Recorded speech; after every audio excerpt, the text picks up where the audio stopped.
সালমান, এত বেলা হলো এখনো ঘুম থেকে উঠছিস না কেন?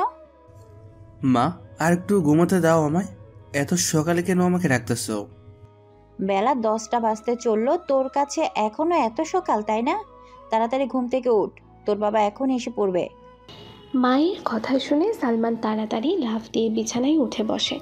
তারপর মায়ের দিকে তাকিয়ে সালমান বলতে লাগলো, আজকে তো বাবা বাড়িতে আসবে, তাই না?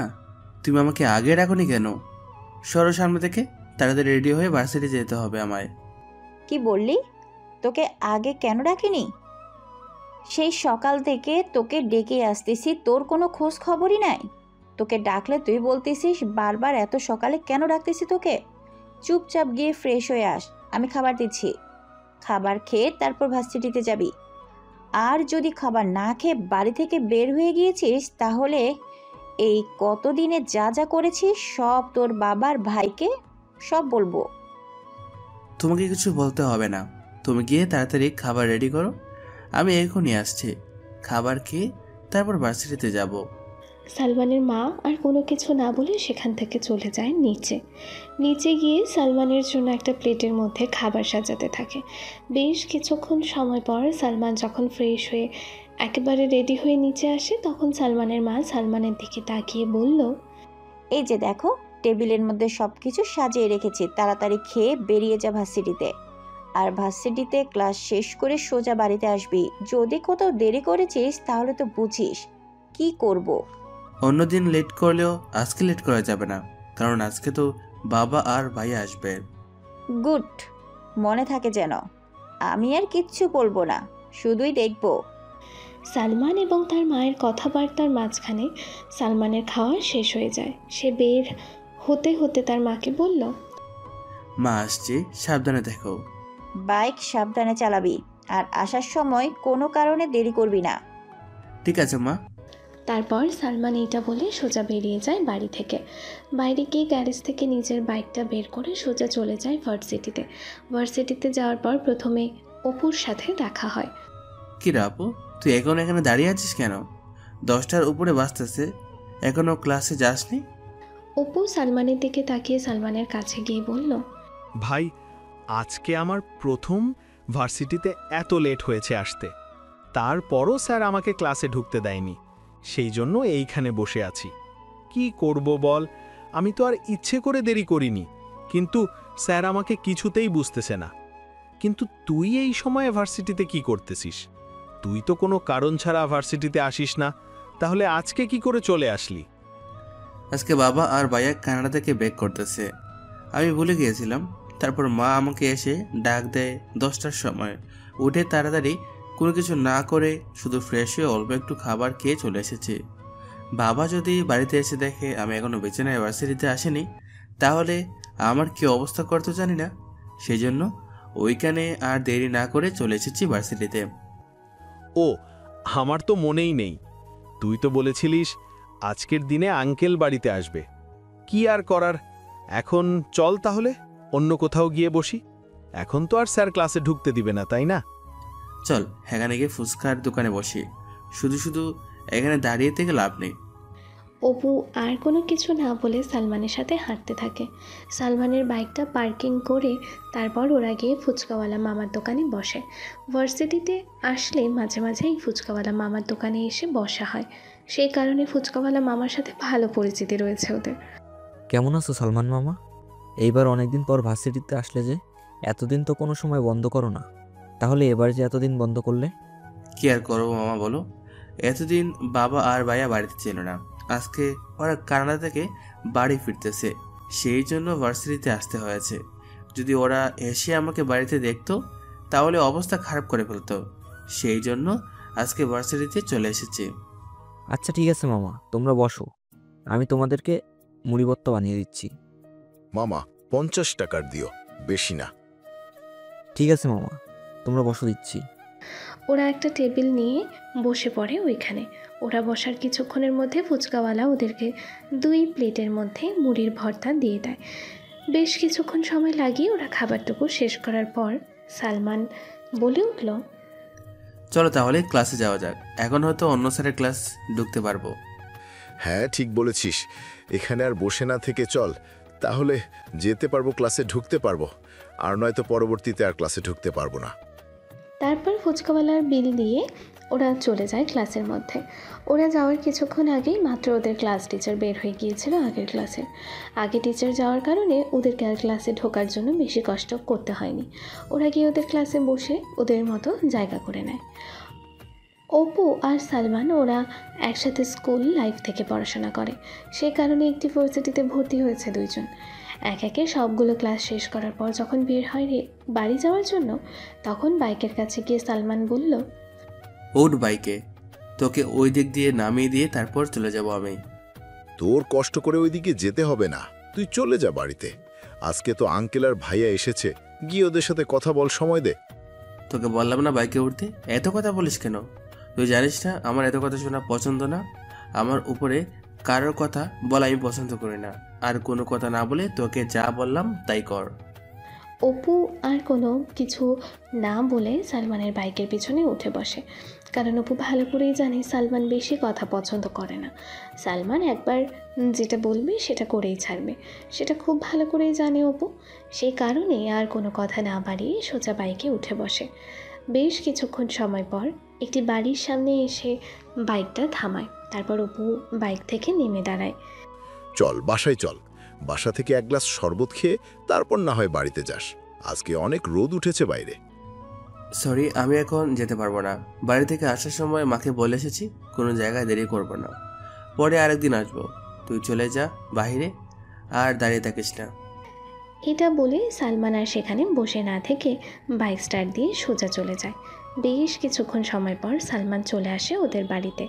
সালমান যেহেতু বাইক নিয়ে চলাচল করে, সেহেতু এক জায়গা থেকে আরেক জায়গায় যেতে বেশিক্ষণ সময় লাগে না। বাড়িতে আসার পর দেখতে পায় ওর বাবা এবং ভাইয়া দুজনেই টেবিলে বসে আছে, হয়তো এখন খাবার খাবে ওরা। ভাইয়া, বাবা, তোমরা কেমন আছো? আর কখন এসেছো তোমরা? এতক্ষণে খাবার খাচ্ছ? কিছুক্ষণ হবে এসেছি, ফ্রেশ হয়ে এখন এসে এখানে বসলাম খাবার খাওয়ার জন্য। তুমি উপরে গিয়ে ফ্রেশ হয়ে আসো। বাবা, আমি একটু পরেই খাই, এখন কি একটু রেস্ট করে তারপর ফ্রেশ হয়ে একেবারে আসবো নিচে। বাবা কি বললো শুনতে পাসনি? এত কথা লাগাস কেন তুই? চুপচাপ এখন ফ্রেশ হয়ে তাড়াতাড়ি নিচে আস, তোর জন্য অপেক্ষা করতেছি আমরা। ঠিক আছে ভাইয়া, আমি শুধু যাবো আর আসবো, দেরি করবো না। এখনই আসতেছি, তোমরা শুরু করো। এটা বলে সালমান আর দেরি না করে তাড়াতাড়ি করে উপরে গিয়ে ফ্রেশ হয়ে আবারও কিছুক্ষণের মধ্যে চলে আসে। ওর বাবা ভাইয়া ওর জন্য খাবার সামনে নিয়ে বসে আছে। ও না গেলে এটা খারাপ দেখা যায়, আর সালমানের দ্বারা এরকম বেয়াদবি হবে না। এমনকি ভার্সিটি থেকে এসেছিস তাই না? হ্যাঁ ভাইয়া, ভার্সিটি থেকে এসেছি মাত্র। আজকে কতদিন পর ভার্সিটিতে গিয়েছিস? হিসাব করে বলতো কতদিন আজকে? সালমানের ভাইয়ার কথা শুনে সালমানের খাবার খাওয়া বন্ধ হয়ে যায়। তারপরও সে মনে মনে চিন্তা করতে লাগলো, আচ্ছা, কেউ কি কোনোভাবে ভাইয়াকে আমার কথা বলে দিয়েছে? কিন্তু কে বলবে আমি ভার্সিটি যাই না? এমন তো আমি কাউকে দেখতে পাচ্ছি না। তোর মনে হয় হিসাব করতে কষ্ট হচ্ছে, সেই কারণে আমি বলে দিচ্ছি তুই কতদিন ধরে ভার্সিটিতে যাস না। আমরা যেদিন এখান থেকে গিয়েছি তার 3 দিন পর থেকে তুই ভার্সিটিতে যাস না। তুই কি ভাবিস তোর খবর আমি রাখি না? তোর প্রত্যেকটি খবর আমার কাছে আছে, বুঝেছিস? তুই কোথায় যাস, কার সাথে যাস, কি করিস, কার সাথে মিশিস, সব খবর আমার কানে আসে। সব কিছু জানার পর আমি না জানার মতো থাকি কেন জানিস? যেন তোর কোনো কিছুতে কষ্ট না হয়। তোকে তোর মতো উঠতে দিয়েছি, কিন্তু আর না। বাবা, তুমি যে ডিসিশনটা নিয়েছো সেটাকে বলে দাও। সালমানকে নিয়ে তোর বাবা আবার কি ডিসিশন নিল? আমাকে তো কোনো কিছু জানায়নি বা বলেও নি। তুমি আবার কি ডিসিশন নিয়েছো ওকে নিয়ে? সালমানের মা এবং সালমান তার বাবার দিকে প্রশ্নসূচক দৃষ্টিতে তাকিয়ে থাকে। কখন তার বাবা তাদের প্রশ্নের উত্তরটা দেবে? অবশেষে সালমানের বাবা যখন মুখ খোলে তখন, সালমানকে আমাদের কানাডার যে বিজনেসটা আছে ওইখানে পাঠিয়ে দেওয়ার ব্যবস্থা করে এসেছি। বাকি পড়াশোনাটা ওইখান থেকে শেষ করবে ঠিক করেছি। আমি এতদিন ওকে কিছুই বলিনি। সালমানকে ভেবেছিলাম আরও কয়েক বছর পর পাঠাবো কানাডাতে, কিন্তু ও যেই কাজটা করেছে এই কিছুদিনে, তাতে আমি মনে করি ওকে এখনই কানাডা পাঠিয়ে দেওয়ার দরকার। কিন্তু তোমরা চিন্তা করো না, সামনে ওর বড় ভাইয়ের বিয়ে শেষ হওয়ার কিছুদিন পরেই চলে যাবে কানাডায়। আমি বুঝতেছি এটা ওর ভালোর জন্যই করতেছেন আপনি। ওর এইটুকু ভুলের জন্য এত বড় শাস্তি দেওয়াটা কি বোকামি হয়ে যাচ্ছে না আমাদের? ও ছোট মানুষ, একটু ভুল করেই ফেলেছে, সেই কারণে ওকে এভাবে শাস্তি দিবেন? এত বড় শাস্তি? পরিবার থেকে ওকে আলাদা করে দিবেন আপনারা? তুই তোর বাবাকে বুঝিয়েছিস সেগুলো নাকি? আরে না মা, আমি বাবাকে কোনো কিছুই বলিনি। বাবার সিদ্ধান্ত এটা পুরোটা। সালমানের ভার্সিটিতে বাবার একজন বন্ধু রয়েছে যিনি অন্য একটা ডিপার্টমেন্টে, আর এটা সালমানও জানে না। এতদিন ধরে সালমান ভার্সিটিতে কী করে আসছে কি না করছে সব কিছু বাবার কানে আসে। মানে বাবা ওর খোঁজখবর রাখে শুধু স্যারের মাধ্যমে না, আঙ্কেলের মাধ্যমে না, আরও অনেক মানুষ আছে যারা সালমানের খবর দিয়ে থাকে বাবাকে। ভাইয়ার কথা শুনে সালমানের মা সালমানের দিকে তাকায়। আমি আর কিছুই বলবো না, এতটুকু। যেহেতু শুনেছি, আমি মনে করি তোর বাবা তোর জন্য ভালোই সিদ্ধান্ত নিচ্ছে। আমি আর তোর বাবার সিদ্ধান্তের মাঝে কোনো কিছুই বলবো না। তুই কানাডা যা, গিয়ে কিছুদিন থেকে আসবি। না, আমি এত বছরের ভিতরে তোমাদেরকে ছাড়া কোনোদিনও থাকিনি। আমি কানাডায় গিয়ে কি করে থাকবো এতগুলো বছর? আমি যেতে চাই না মা কানাডায়। দরকার হয় কিছুদিন পর পর গিয়ে থেকে চলে আসবো, কিন্তু আমি একেবারে যেতে চাই না কানাডায়। আমি এইখানে থাকবো আমার বন্ধুদের সাথে, তোমার সাথে। আমি থাকতে পারবো না তোমাদের ছাড়া। আমি সিদ্ধান্ত নিয়ে এসেছি, কোনো নড়চড় হবে না। আমার কথার বাহিরে আরেকটা কথাও হবে না। আমি এতটুকুই বলে দিলাম। আমি যেতে হয়ে বলেছি, তুমি যাবে নিশ্চয়ই। সালমান আর কোনো কিছু না বলে খাবার শেষ করতে থাকে। সালমানের খাওয়া শেষের দিকে প্রায় তখন সালমানের বাবা বলে উঠলেন, রাতে বাড়িতে থাকবে, কোথাও যাবে না। তোমার ভাইয়ার বউ দেখতে যাব। আচ্ছা ঠিক আছে বাবা, আমি এখন কোথাও যাব না। এখন রুমে গিয়ে একটু রেস্ট নেব। আমার খাওয়া শেষ হলে আমি রুমে যাচ্ছি, আর তোমরা যাওয়ার আগে আমাকে একটু ডেকে দিও। এটা বলে সালমান আর সেখানে দেরি না করে সোজা চলে যায় তার রুমে। সালমান চলে যাওয়ার পর সালমানের মা সালমানের বাবার দিকে তাকিয়ে বলল, এটা কি একটু বেশি বেশি হয়ে যাচ্ছে না সালমানের বাবা? আপনারা তো খুব ভালো করেই জানেন সালমান আমাদের থেকে কোনোভাবে দূরে থাকতে পারে না। আমাদেরকে ছাড়া কোনোদিন সে কোথাও গিয়ে থাকতে পারেনি। তাহলে এত বড় শাস্তি কেন দিচ্ছে? কানাডা গিয়ে ও আমাদেরকে ছাড়া কি করে থাকবে ওখানে? আমি যা সিদ্ধান্ত নিয়েছি ভেবেচিন্তে নিয়েছি, তুমি ভয় পেও না। ও সেইখানে গেলে সব কিছুই বুঝতে পারবে। তুমি অযথা চিন্তা করো না। আমি সব কিছু ওর ভালোর জন্যই করতেছি, আর সব কিছু ঠিকঠাক আছে। হ্যাঁ, সব কিছু আমি রেডি করে রেখেছি, ঠিকঠাক আছে। কখন বের হবেন? বের হওয়ার আগে ড্রাইভারকে বললে সব কিছু নিয়ে গাড়িতে রেখে দিবে। আজকে আর দেরি হবে না বাবা, তোমাকে এত কিছু নিয়ে ভাবতে হবে না। আমি রেডি থাকবো। এখন তুমি যাও যেখানে যেতে চাচ্ছ। এটা তো মুখে সবসময় বলিস, তখন কাজের সময় তো আর এটা হয় না। তোর জন্য প্রত্যেকটা বার মিটিংয়ে লেট হয়। নিজের ছোট ভাইকে দেখে কিছুটা শেখ।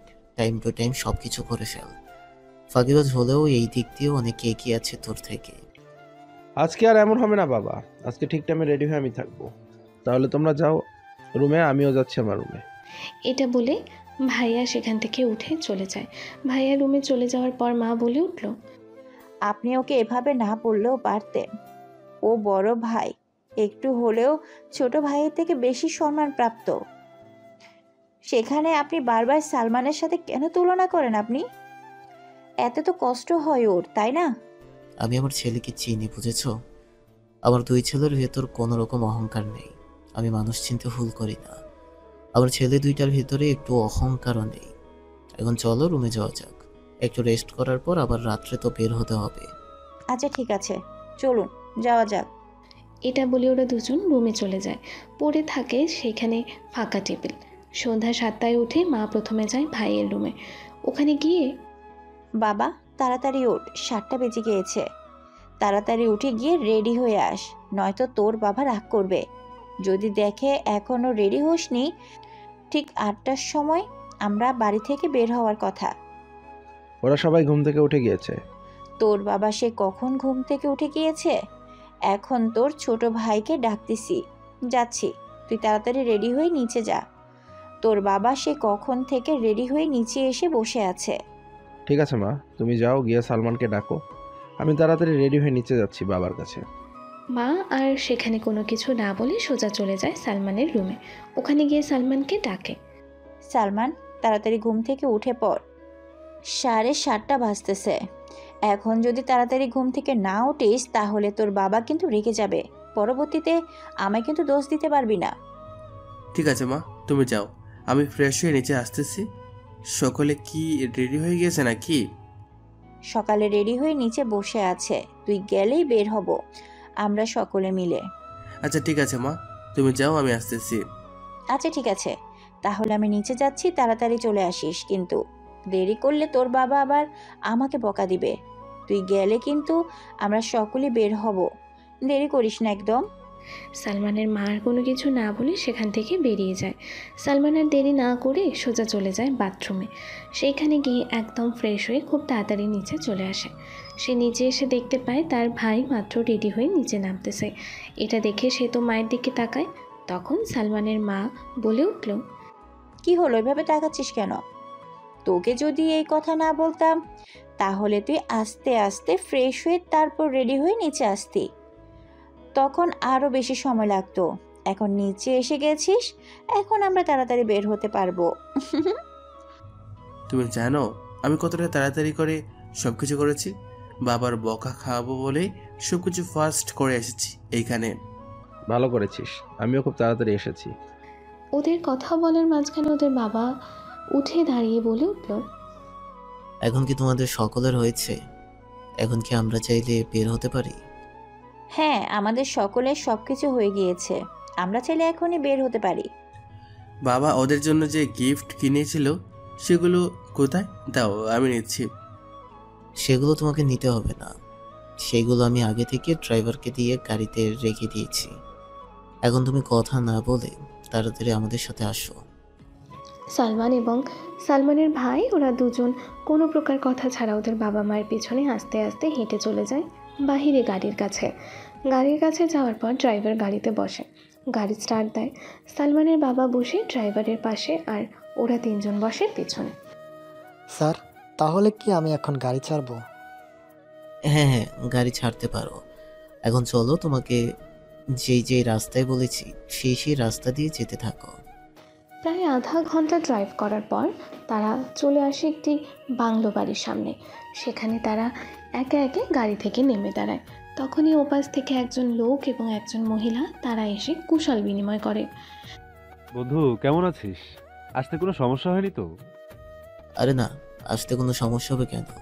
এইটুকু রাস্তার মাঝে আবার কি সমস্যা হবে? কেমন আছেন ভাই? কেমন আছেন ভাবি? আলহামদুলিল্লাহ, ভালো আছি ভাবি, আপনি কেমন আছেন? আলহামদুলিল্লাহ ভালো আছি ভাবি। তোমরা কেমন আছো বাবা? আলহামদুলিল্লাহ ভালো আছি আন্টি। আপনি আঙ্কেল কেমন আছেন? আরে বাবা, তোমাদেরকে তো খেয়ালই করিনি। তোমরা কেমন আছো? সালমানকে তো অনেকদিন পর দেখলাম। তা কেমন চলতেছে বাবা তোমার পড়াশোনা? তোমার ভাইয়ের সাথে তো দেখা হয় কিছুদিন পর পর, কিন্তু তোমাকে অনেকদিন পর দেখলাম। আলহামদুলিল্লাহ ভালো চলতেছে আঙ্কেল। আপনি কেমন আছেন? বাড়ির সবাই ভালো আছে তো? আলহামদুলিল্লাহ ভালো আছি বাবা। এখন চলো, এখানে দাঁড়িয়ে না থেকে ভিতরে চলো। আমিও সেই কখন থেকে এইখানেই দাঁড়িয়ে কথা বলতেছি তোমাদেরকে নিয়ে। চলো ভিতরে যাওয়া যাক।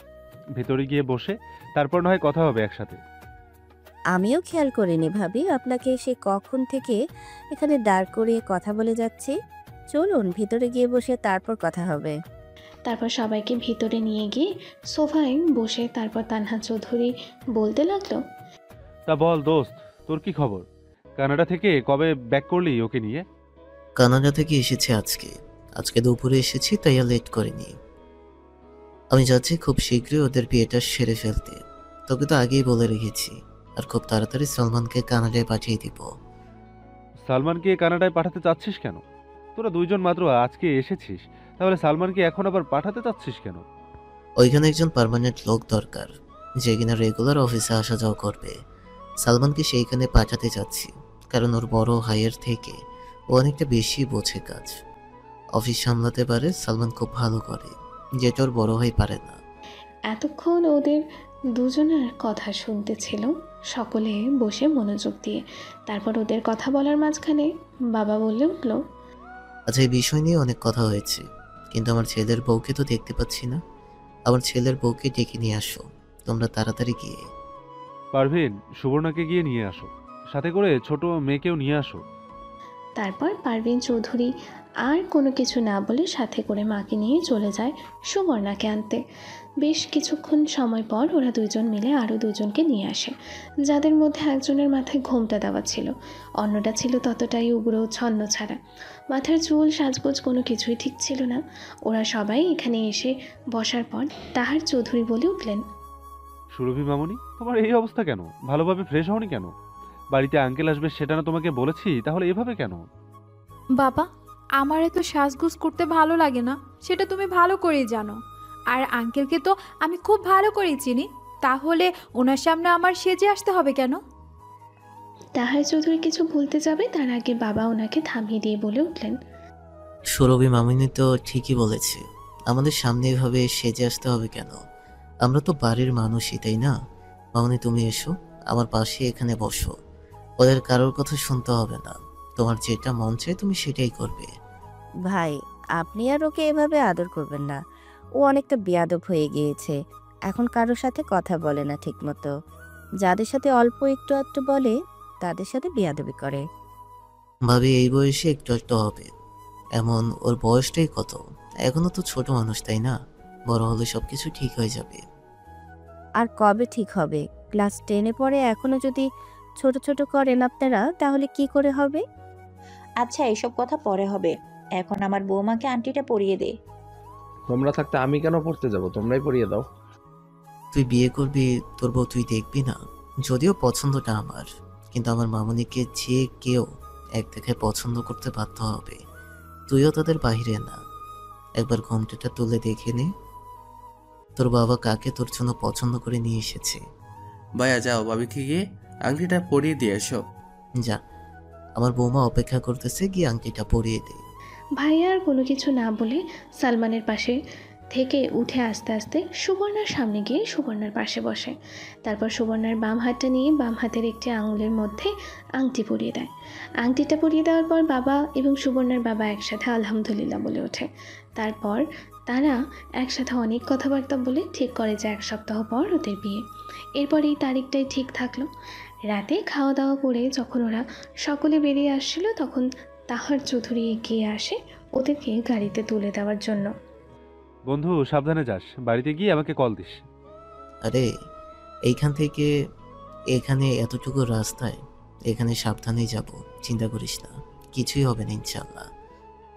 যা, চলে যা, ঘরের ভেতরে আমরা চলে যাচ্ছি। আর 2-1 দিন পর আমাদের বাড়িতে চলে আসিস ফুল ফ্যামিলি নিয়ে। ভাবি, সবাইকে নিয়ে কিন্তু চলে আসবেন আমি বললে। ঠিক আছে ভাই, এটা নিয়ে সমস্যা হবে না, চলে যাব। আপনারা সাবধানে যাবেন। ঠিক আছে ভাবি, তাহলে গেলাম। ভালো থাকবেন। আর সালমানের বাবা বলার পর কিন্তু চলে আসবে। ঠিক আছে ভাবি, এটার জন্য থাকবেন না। এখন তো আসা যাওয়া লেগেই থাকবে আমাদের মধ্যে, তাই না? ঠিক আছে, তাহলে আসছি এখন। এটা বলে সকলে গিয়ে গাড়িতে উঠে বসে। গাড়িতে উঠে বসার পর ড্রাইভার গাড়ি ছেড়ে দেয়। ওদের বাড়ির সীমানা থেকে বেরিয়ে যখন গাড়িটা রাস্তায় ওঠে, শো শো শব্দ করে খালি রাস্তায় গাড়িটা চলতে থাকে। 20 মিনিটের মধ্যে ওরা চলে আসে বাড়িতে। রাস্তা যেহেতু খালি ছিল সেই জন্য আসতে তেমন লেট হয়নি। বাড়িতে আস্তে আস্তে প্রায় রাত 11টা বেজে গিয়েছে। সেই জন্য সকলেই যার যার রুমে চলে যায় ঘুমোতে। সকালবেলা ঘুম থেকে বাবা উঠে আসে। সালমান রেডি হয়ে আসে ভার্সিটিতে যাওয়ার জন্য। সালমান, তুই কি ভার্সিটিতে যাচ্ছিস? হ্যাঁ বাবা, ভার্সিটিতে যাচ্ছি। কেন, কোনো কিছু বলবে? তোর তাহার আঙ্কেলকে আজকে রাতে আসতে বলেছি, তাই কিছু বাজার করতে হবে। আমি আর তোর ভাইয়া তো এখন অফিসে চলে যাব। তুই বাড়িতে এসে ড্রাইভারকে নিয়ে কিছু বাজার করে আনিস। তোর মা যা যা লিস্ট করে দে সব কিছু নিয়ে আসিস। টাকা আমি তোর মায়ের কাছে রেখে গিয়েছি। আচ্ছা ঠিক আছে বাবা, আমি করে আনবো। তোমাকে এত কিছু নিয়ে ভাবতে হবে না। তুই একা করতে পারবি তো, নাকি আমাকে করতে হবে? যদি না পারিস তাহলে অফিসে আমি আজকে না যাব না। এটা কোনো সমস্যা নেই বাবা, আমি করতে পারবো, তুমি নিশ্চিন্তে থাকো। ভাইয়া কোথায়? ভাইয়াকে দেখতে পাচ্ছি না। ভাইয়া ভাইয়া কি চলে গেছে? তখনই সালমানের মা টেবিলের মধ্যে রুটি আনতে আনতে বলে উঠল, তোর ভাই আজকে নতুন নাকি? সব সময় তো লেট। এখন রেডি হচ্ছে, গিয়ে দেখবি। মায়ের কথা বলার মাঝখানে ভাইয়া চলে আসে। ভাইয়া এসে একটা চেয়ার টেনে বসে বলল, আমি জানি তোমাকে নিয়ে এখানে আলোচনা হচ্ছে, আর আলোচনা না করে এখন খেতে দাও, অফিসে যেতে হবে। খাবার সবকিছুই সামনের টেবিলের মধ্যে রাখা আছে, চোখ খুলে দেখ।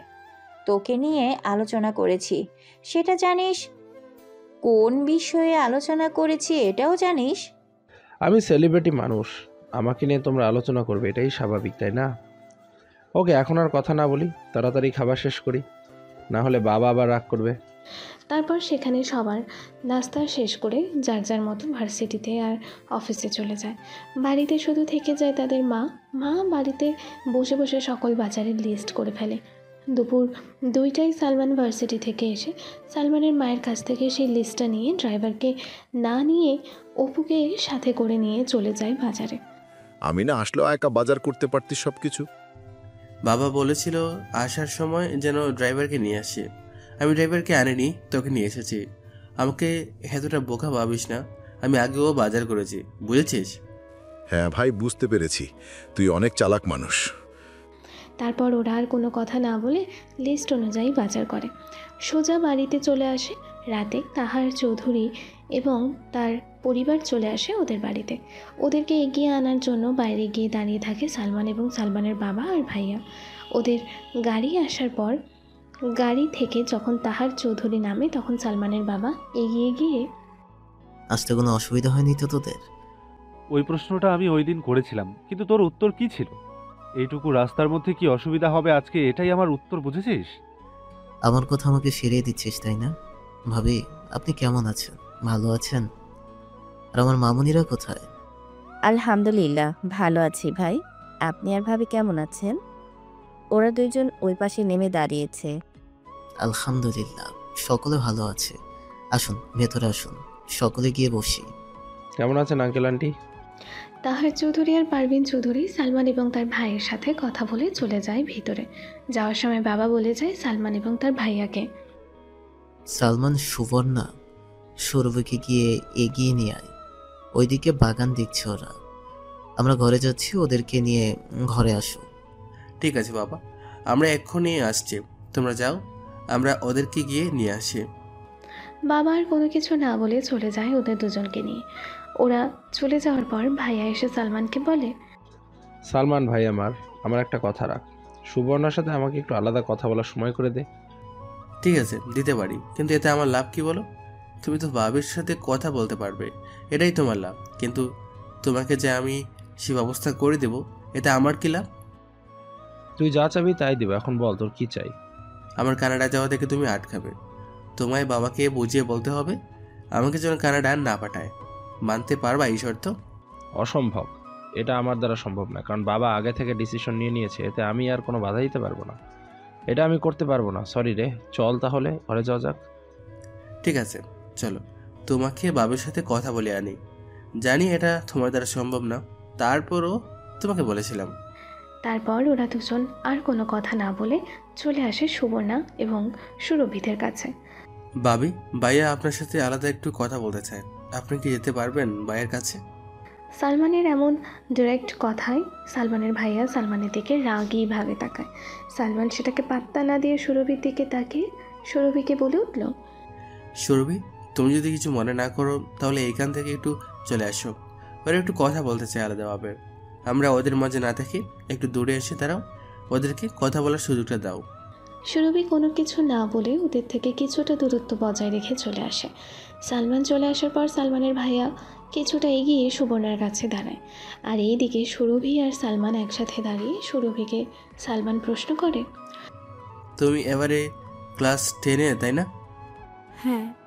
কোন গ্রুপ নিয়েছো? সায়েন্স নিয়ে। আমার মতো মেয়ে সায়েন্স ছাড়া আর কি নিবে? তুই মনে হচ্ছে একটু অহংকারী। ওই দিন আন্টি যা বললো আর আজকে কথা যা বুঝলাম, সরি তোমাকে প্রশ্ন করার জন্য। আপনি কি আমাকে অহংকারী বলে অপমান করলেন আমাকে, তাই না? আপনার সাহস কত বড় আমাকে অপমান করার? আপনি আমাকে চেনেন? আমি কে, আমি কি কি করতে পারি, আপনার কোনো আইডিয়া আছে? তোমার মতো মেয়ের ব্যাপারে আমার কোনো আইডিয়া রাখাই বল, আর আমি তোমার ব্যাপারে কোনো আইডিয়া রাখতেও চাই না। তোমার মতো অহংকারী মেয়ের সাথে এখানে দাঁড়িয়ে থাকতে আমার কষ্ট হচ্ছে, কিন্তু কি করবো বলো, ভাইয়া সেখানে দাঁড়িয়ে আছে, এর জন্য আমাকে এখানে দাঁড়িয়ে থাকতে হলো। নয়তো তোমার মতো এরকম অহংকারী বদমেজাজি মেয়ের সাথে আমি এখানে দাঁড়িয়ে থাকতাম না। আপনি আমাকে বারবার কিন্তু অপমান করে যাচ্ছেন। আপনি আমাকে চেনেন না, আমি এখন কি করতে পারি? তুমি অপমানের যোগ্য, তাই আমি তোমাকে অপমান করেছি। তুমি অসম্মানের যোগ্য হলে আমি অবশ্যই তোমাকে অসম্মান দিয়ে কথা বলতাম। যে যেটার যোগ্য সে সেটাই পায়, বুঝেছো? তুমি সম্মান ডিজার্ভ করো না, তুমি মানুষের থেকে অপমান আশা করো। ব্যাস, এত এতক্ষণ অনেক শুনেছি তোর বক বক, আর না। তুই আমাকে চিনতে অনেক বড় ভুল করে ফেলেছিস। এখন দেখ আমি তোর কি অবস্থা করি। সুরভি এটা বলে নিজের হাতে 3টা আঁচড় দেয়, তারপর কান্না করতে করতে দৌড়ে গিয়ে ঘরে চলে যায়। এই অল্প কিছুক্ষণের মধ্যে কি হয়ে গেল সালমান যেন কিছুই বুঝতে পারল না। সে ঠিক আগের জায়গাতে দাঁড়িয়ে আছে, চুপ করে, কোনো নড়চড় নেই ওর মধ্যে। বেশ কিছুক্ষণ সময় পর ঘর থেকে তাহার চৌধুরী তার বাবা বের হয়ে আসে। বাবা বাইরে এসে কোনো কিছু না বলে সালমানের গালে ঠাস করে একটা থাপ্পড় মারে। থাপ্পড়ের আওয়াজ শুনে ভাইয়া এবং ভাবি এই দেখে আসে। কি হয়েছে বাবা, সালমানকে ভাই মারছো কেন? কিরে সালমান, তুই আবার কি করেছিস? তোদেরকে বলেছিলাম যেন ওদেরকে নিয়ে ঘরে চলে যাস, তুই এইখানে দাঁড়িয়ে ওর সাথে কি করতেছিস? বাবা, আমরা দুজন একটু কথা বলতেছিলাম, কিন্তু এখানে কি হয়েছে আর সালমান কি বা মারছো কেন? সেটা ঘরে গেলে বুঝতে পারবে কেন মেরেছি। আর হ্যাঁ, কালকে কানাডার টিকিট কাট, সালমান কালকে কানাডায় চলে যাচ্ছে, ওকে আর আমি দেশে রাখবো না। এটা বলে যখনই সালমানের বাবা মারতে যায় আবারও, তখনই তাহার চৌধুরী মানে সালমানের আঙ্কেল এসে বাধা দেয়। ভাই দেখ, আর মারিস না, ওর কোনো দোষ নেই। আমার মনে হচ্ছে আমার মেয়েটা নিজে থেকে ইচ্ছে করে এমন করেছে, কারণ আমার মেয়েটা অনেক অহংকারী। আমি আমার মেয়েটাকে চিনি, ও খুব জেদি। ভালো করে খেয়াল কর, সালমানের হাতে কোনো নখ নেই, কিন্তু ওর হাতে যেভাবে আছর কেটেছে তাতে বোঝা যায় সালমানের অনেক বড় বড় নখ। কিন্তু দেখ, সালমানের হাতে কোনো নখ নেই, বাট সুরভির হাতে অনেক বড় বড় নখ। তাহার চৌধুরীর কথা শুনে সালমান তাহার চৌধুরীর দিকে তাকায়। তারপর সেখানে সালমানের বাবা আর কোনো কিছু বলে না, সেখান থেকে ঘরে চলে যায়। সবাই যাওয়ার পর একা একা সালমানও তাদের পিছু পিছু ঘরে আসে। সালমান আর সেখানে সবার মধ্যে উপস্থিত না থেকে সোজা নিজের রুমে চলে যায়। যখন খাবার খাওয়া শুরু হয় তখন সবার মধ্যে সালমানকে ডেকে আনা হয় খাবার খাওয়ার জন্য। ভাই, যা করেছিস আর একবার ভেবেচিন্তে কর। সালমানকে এখনই পাঠানোর কোনো দরকার নেই কানাডা। বিয়েটা শেষ হোক, তারপর ঠান্ডা মাথায় ওকে পাঠাস। রাগের মাথায় এমন কোনো ডিসিশন নিস না যেটা সালমানের জন্য কিংবা তোর জন্য দুটোই বিপজ্জনক হয়। তাহার চৌধুরীর কথা শুনে সকলে মিলে সালমানের দিকে এবং তাহার চৌধুরীর দিকে তাকায়, বিশেষ করে সুরভি। সালমানের টিকিট কাটা হয়ে গিয়েছে, কালকে সকাল 10টায় ওর ফ্লাইট। বাংলাদেশ থেকে প্রথমে দুবাই যাবে, তারপর দুবাই থেকে সরাসরি কানাডার ফ্লাইট ধরবে। সালমানের না, ওদের বিয়ের পর যাওয়ার কথা, তাহলে এখন ওকে পাঠাচ্ছেন কেন? এই কৈফিয়ত আমি কাউকে পাত্র নই এখন। সকলে খাবার শেষ করলে সামনে নিয়ে এইভাবে বসে না থাকি। তারপর একে একে সকলের খাওয়া শেষ যখন তাহার চৌধুরী ফ্যামিলির পুরো পরিবার চলে যায়, তখন সালমান এসে তার নিজের রুমে চলে যায়। নিজেরটা নিজে সব কিছু গুছিয়ে নেয়, কালকে সকালে বের হয়ে যাবে সেই জন্য। সালমান যখন প্রায় সব কিছু লাগেজের মধ্যে গুছিয়ে নেয় তখনই ওর রুমে প্রবেশ করে ওর বাবা। তার বাবা এসে প্রথমে তার বিছানার মধ্যে বসে, তারপর বলতে লাগলো, সালমান, বাবার উপর রাগ করেছিস তাই না? আমি জানি ওই কাজটা তুই ঠিক করিসনি, ও নিজেই করেছে, কিন্তু তারপরও তোকে কেন মারলাম সেটা তুই জিজ্ঞেস করলি না কেন? এখানে হয়তো কোনো না কোনো কারণ ছিল, কোনো কারণ ছাড়া তো আর তুমি আমাকে মারবে না, তাই না? তখন তুমি আমাকে থাপ্পড় দেওয়ার আগে যখন চোখ দিয়ে ইশারা করেছো তখন এই বুঝেছি, তাই এসব বিষয় নিয়ে আমার কোনো আক্ষেপ নেই। তারপরও তুই আমাকে জিজ্ঞেস করতে পারতি। থাক, তোকে আর জিজ্ঞেস করতে হবে না, আমি বলে দিচ্ছি। তাহারের সাথে অনেকদিন ধরে আমার বন্ধুত্ব, সেটা তুই খুব ভালো করেই জানিস। যদিও এই কাজটা ও নিজেই করেছে, তারপরও তোকে আমি থাপ্পড় মেরেছি যেন তাহার কোনোদিন বলতে না পারে আমি আমার ছেলেকে শাসন করিনি। তারপর কালকে ওর নিজের মেয়ের ভুলটা ও নিজেই ধরেছে। মূলত এই কারণেই তোকে আমার থাপ্পড় দেওয়া, মারতে যাওয়া। বাবা, আমি বুঝতে পেরেছি, তোমাকে এত কিছু ভাবতে হবে না, তুমি নিশ্চিন্তে থাকো, আমি কালকেই চলে যাব। বাবা উঠে এসে সালমানকে জড়িয়ে ধরে বলল, বাবাকে ভুল বুঝিস না বাবা, তোর ভালোর জন্যই এই ডিসিশনটা নিয়েছি। তুই ওইখানে যা, ভালো করে পড়াশোনাটা শেষ করে আয়, এখন ঘুমিয়ে পড়, আমি আসছি। এটা বলে বাবা চলে যায় সেখান থেকে। বাবা আসার আগে মা এসে গিয়েছিল। বাবা এখন কান্না করেনি, কিন্তু মা তখন খুব কান্না করেছিল সালমানকে জড়িয়ে ধরে। সালমান এগুলো ভাবতে ভাবতে ঘুমিয়ে পড়ে। সকাল ঠিক 6টায় সালমানের বাবা এসে সালমানকে ঘুম থেকে ডেকে তোলে, তারপর ফ্রেশ করিয়ে রেডি করিয়ে নেয় সালমানকে। 7টার সময় বাসা থেকে বের হয়ে যায় এয়ারপোর্টের উদ্দেশ্যে। বাসা থেকে বের হয়ে যাওয়ার সময় সালমানের মা খুব কান্না করেছিল। আজকে সকালের খাবারটুকু সালমানের মা নিজের হাতে সালমানকে খাইয়ে দিয়েছিল। 8টার সময় ওরা এয়ারপোর্টে পৌঁছে যায়। সালমান, ওইখানে যা কিছুর প্রয়োজন হবে সব কিছু তুই ম্যানেজারকে বলে দিবি। তোর যা কিছু দরকার হবে সব কিছু ম্যানেজার করে রাখবে আগে থেকে। আর সাবধানে থাকিস, ওইখানে গিয়ে কারোর সাথে ঝগড়া করবি না। সাবধানে থাকিস, আর কোনো কিছু প্রয়োজন হলে আমাকে ফোন করে বলে দিস। সালমান ওদের কোনো কথার উত্তর না দিয়ে সময় হয়ে এসেছে, আমাকে যেতে হবে, যাচ্ছি। ভালো থেকো তোমরা, আর মায়ের খেয়াল রেখো। শুধুমাত্র এটুকু কথা বলে সে সেখান থেকে চলে যায়। এটা বলে সালমান আর পিছনে ফিরে না তাকিয়ে শুধু সামনের দিকে তাকিয়ে ভিতরে যেতে থাকে। আর পেছন থেকে ওর বাবা আর ভাইয়া ওর যাওয়ার দিকে একদমে তাকিয়ে থাকে। বাবা চলো তাহলে, ও ভেতরে চলে গিয়েছে, আমরা বাড়িতে যাই। এখানে তো আর আমাদের তেমন কোনো কাজও নেই, তো ভিতরে চলে গিয়েছে, কিছুক্ষণ পর ও চলে যাবে এখান থেকে। ওর ফ্লাইট তো 10টায়, তাই না? ওর ফ্লাইট যখন এয়ারপোর্ট থেকে বেরিয়ে যাবে তখন আমরা বাড়িতে ফিরবো। আর তোর যদি কোনো কাজ থেকে থাকে তাহলে তুই আসতে পারিস। বাবার কথা শুনে ভাইয়া আর কোনো কিছু না বলে একপাশে দাঁড়িয়ে থাকে। বাবার ঠিক 10টার সময় একটি বিমান ঢাকা শাহজালাল ইন্টারন্যাশনাল বিমানবন্দর থেকে উড়ে চলে যায়। সেই বিমানটা যতক্ষণ পর্যন্ত দেখা গিয়েছিল ততক্ষণ পর্যন্ত বাবা ওই বিমানটার দিকে তাকিয়েছিল। বিমানটা চোখের আড়াল হতে বাবার চোখ দিয়ে 2 ফোঁটা পানি গড়িয়ে পড়ে। আমি কি সালমানের সাথে অন্যায় করেছি, ওকে আমাদের কাছ থেকে দূরে সরিয়ে দিয়ে? কিন্তু আমি যদি অন্যায় করেও থাকি এটা ওর ভালোর জন্যই, ওর সাথে অন্যায় করেছি। বাবার কোনো কিছু না বলে সোজা গিয়ে গাড়িতে উঠে বসে। আজকে আর ওর আসার সময় ড্রাইভারকে নিয়ে আসেনি। আসার সময় ভাইয়া ড্রাইভ করতেছিল। এখনও বাবা ড্রাইভিং সিটের পাশের সিটে বসে আছে আর ভাইয়া ড্রাইভ করতেছে। সুরভি, আমি জানি ওই দিন রাতে তুমি নিজেই নিজের এমন অবস্থা করেছিলে, তাহলে শুধু শুধু সালমানকে কেন ফাঁসালে ওইখানে? তোমার জন্য ওই ছেলেটাকে আজকে নিজের দেশ, নিজের পরিবার, আত্মীয় স্বজন, বন্ধু বান্ধব সকলকে ছেড়ে ওই দূর প্রবাসে পাড়ি জমাতে হয়েছে। সুরভি নিজের বাবার মুখ থেকে এরকম কথাটা আশা করেনি। তারপরও নিজেকে সামলে নিয়ে মনে মনে ভাবতে লাগলো, আমার জন্য আঙ্কেল সালমানকে কানাডায় পাঠিয়ে দিয়েছে, সত্যি সত্যি। কিন্তু সালমান তো কোনো কিছুই করেনি, সত্যিই তো। সুরভি, কাজটা তুই ঠিক করিসনি একদম। সবার এমন আদর পেয়ে তুই একেবারে বিগড়ে গিয়েছিস। তুই কতটা অহংকারী, বদমেজাজি তুই সেটা জানিস? তুই কেন করেছিস ওই ছেলেটার সাথে এরকম? ছেলেটা কত সুন্দর, হাসি খুশি ছিল। এই হাসি খুশি ছেলেটার সাথে তুই কেন এমন করলি? ওই ছেলেটার সাথে এমন করতে তোর বিবেকে বাঁধলো না? তোকে আমার নিজের ছোট বোন ভাবতেও লজ্জা করছে জানিস। এতদিন তোকে কোনো কিছুই বলিনি, সব কিছু দেখে সহ্য করে গিয়েছি। শুধু ভেবে এসেছি তুই ছোট, বড় হলে সব কিছু ঠিক হয়ে যাবে। কিন্তু কালকে রাতে যা করেছিস তারপর আমি বলতে বাধ্য হচ্ছি যে তুই আসলে খুবই অহংকারী এবং স্বার্থপর একজন মেয়ে। সালমান তোকে কি করেছে যার জন্য তুই এমন একটা প্রতিশোধ নিলি ওর কাছ থেকে? সবার কথার পরিবর্তে সুরভি কোনো কিছুই বলতে পারে না।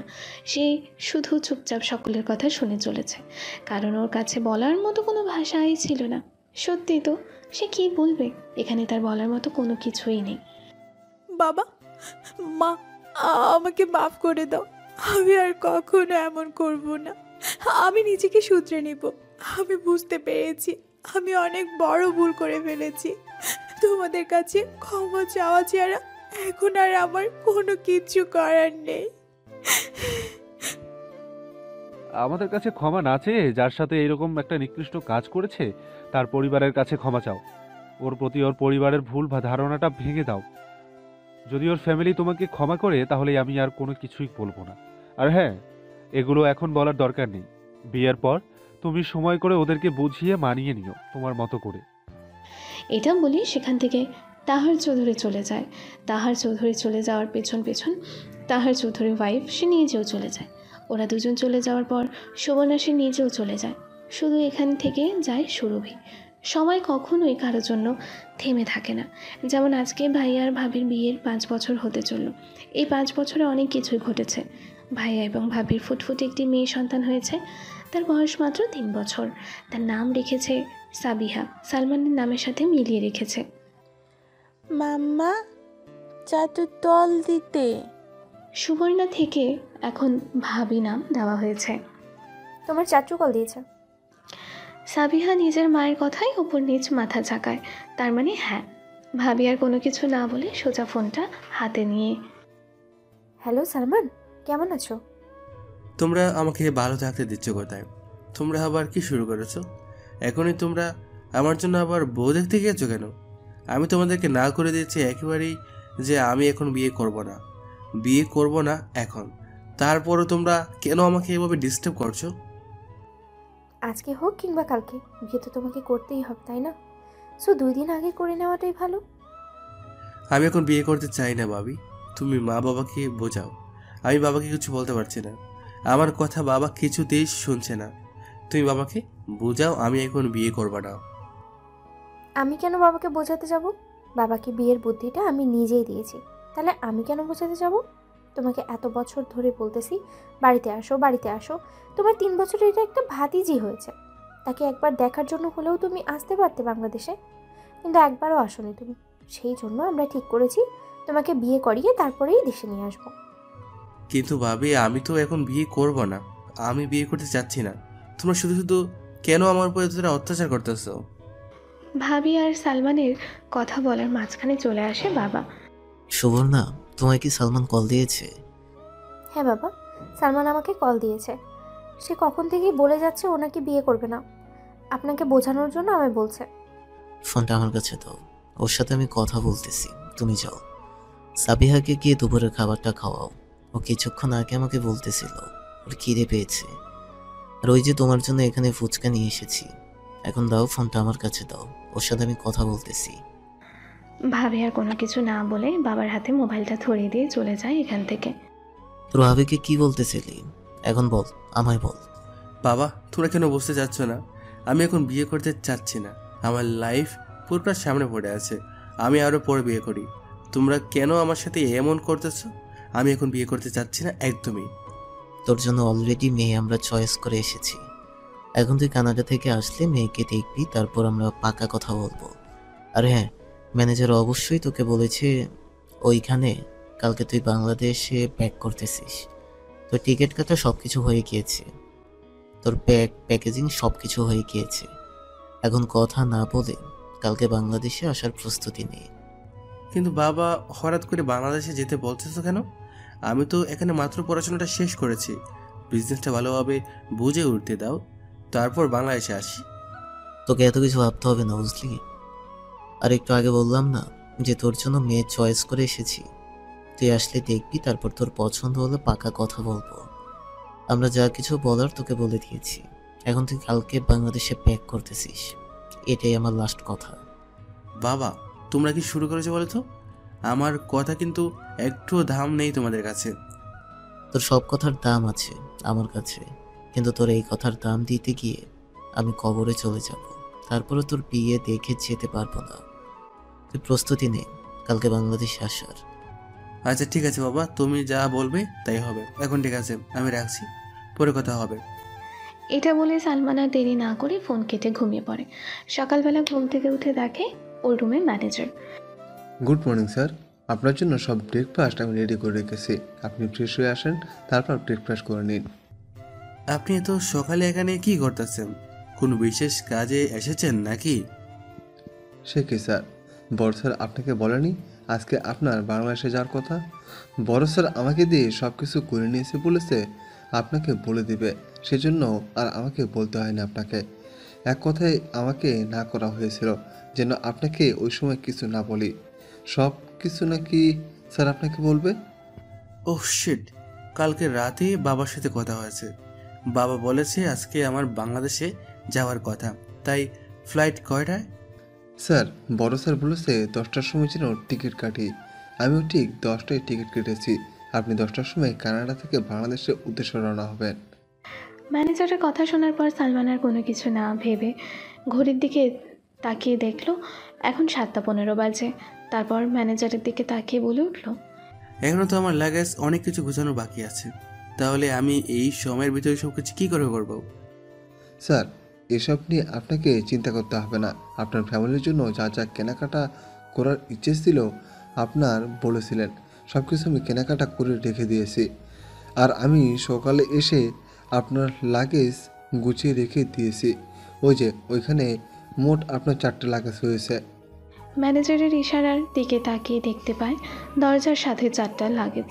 এগুলো দেখে সালমান ম্যানেজারকে জিজ্ঞেস করলো, এখানে আমার লাগেজ কোনটা? আর আপনি কি সকালে আসার সময় ওই 3টা নিয়ে এসেছেন? আমি সকালে আসার সময় আপনার ওই আগের 3টা লাগেজ নিয়ে এসেছি, আপনার ফ্যামিলির জন্য যা যা নিতে চেয়েছিলেন। আর সবচেয়ে বড় লাগেজটা হলো গিয়ে আপনার। সালমান আর কোনো কিছু না বলে বিছানা থেকে উঠে সোজা চলে যায় ওয়াশরুমে ফ্রেশ হওয়ার জন্য।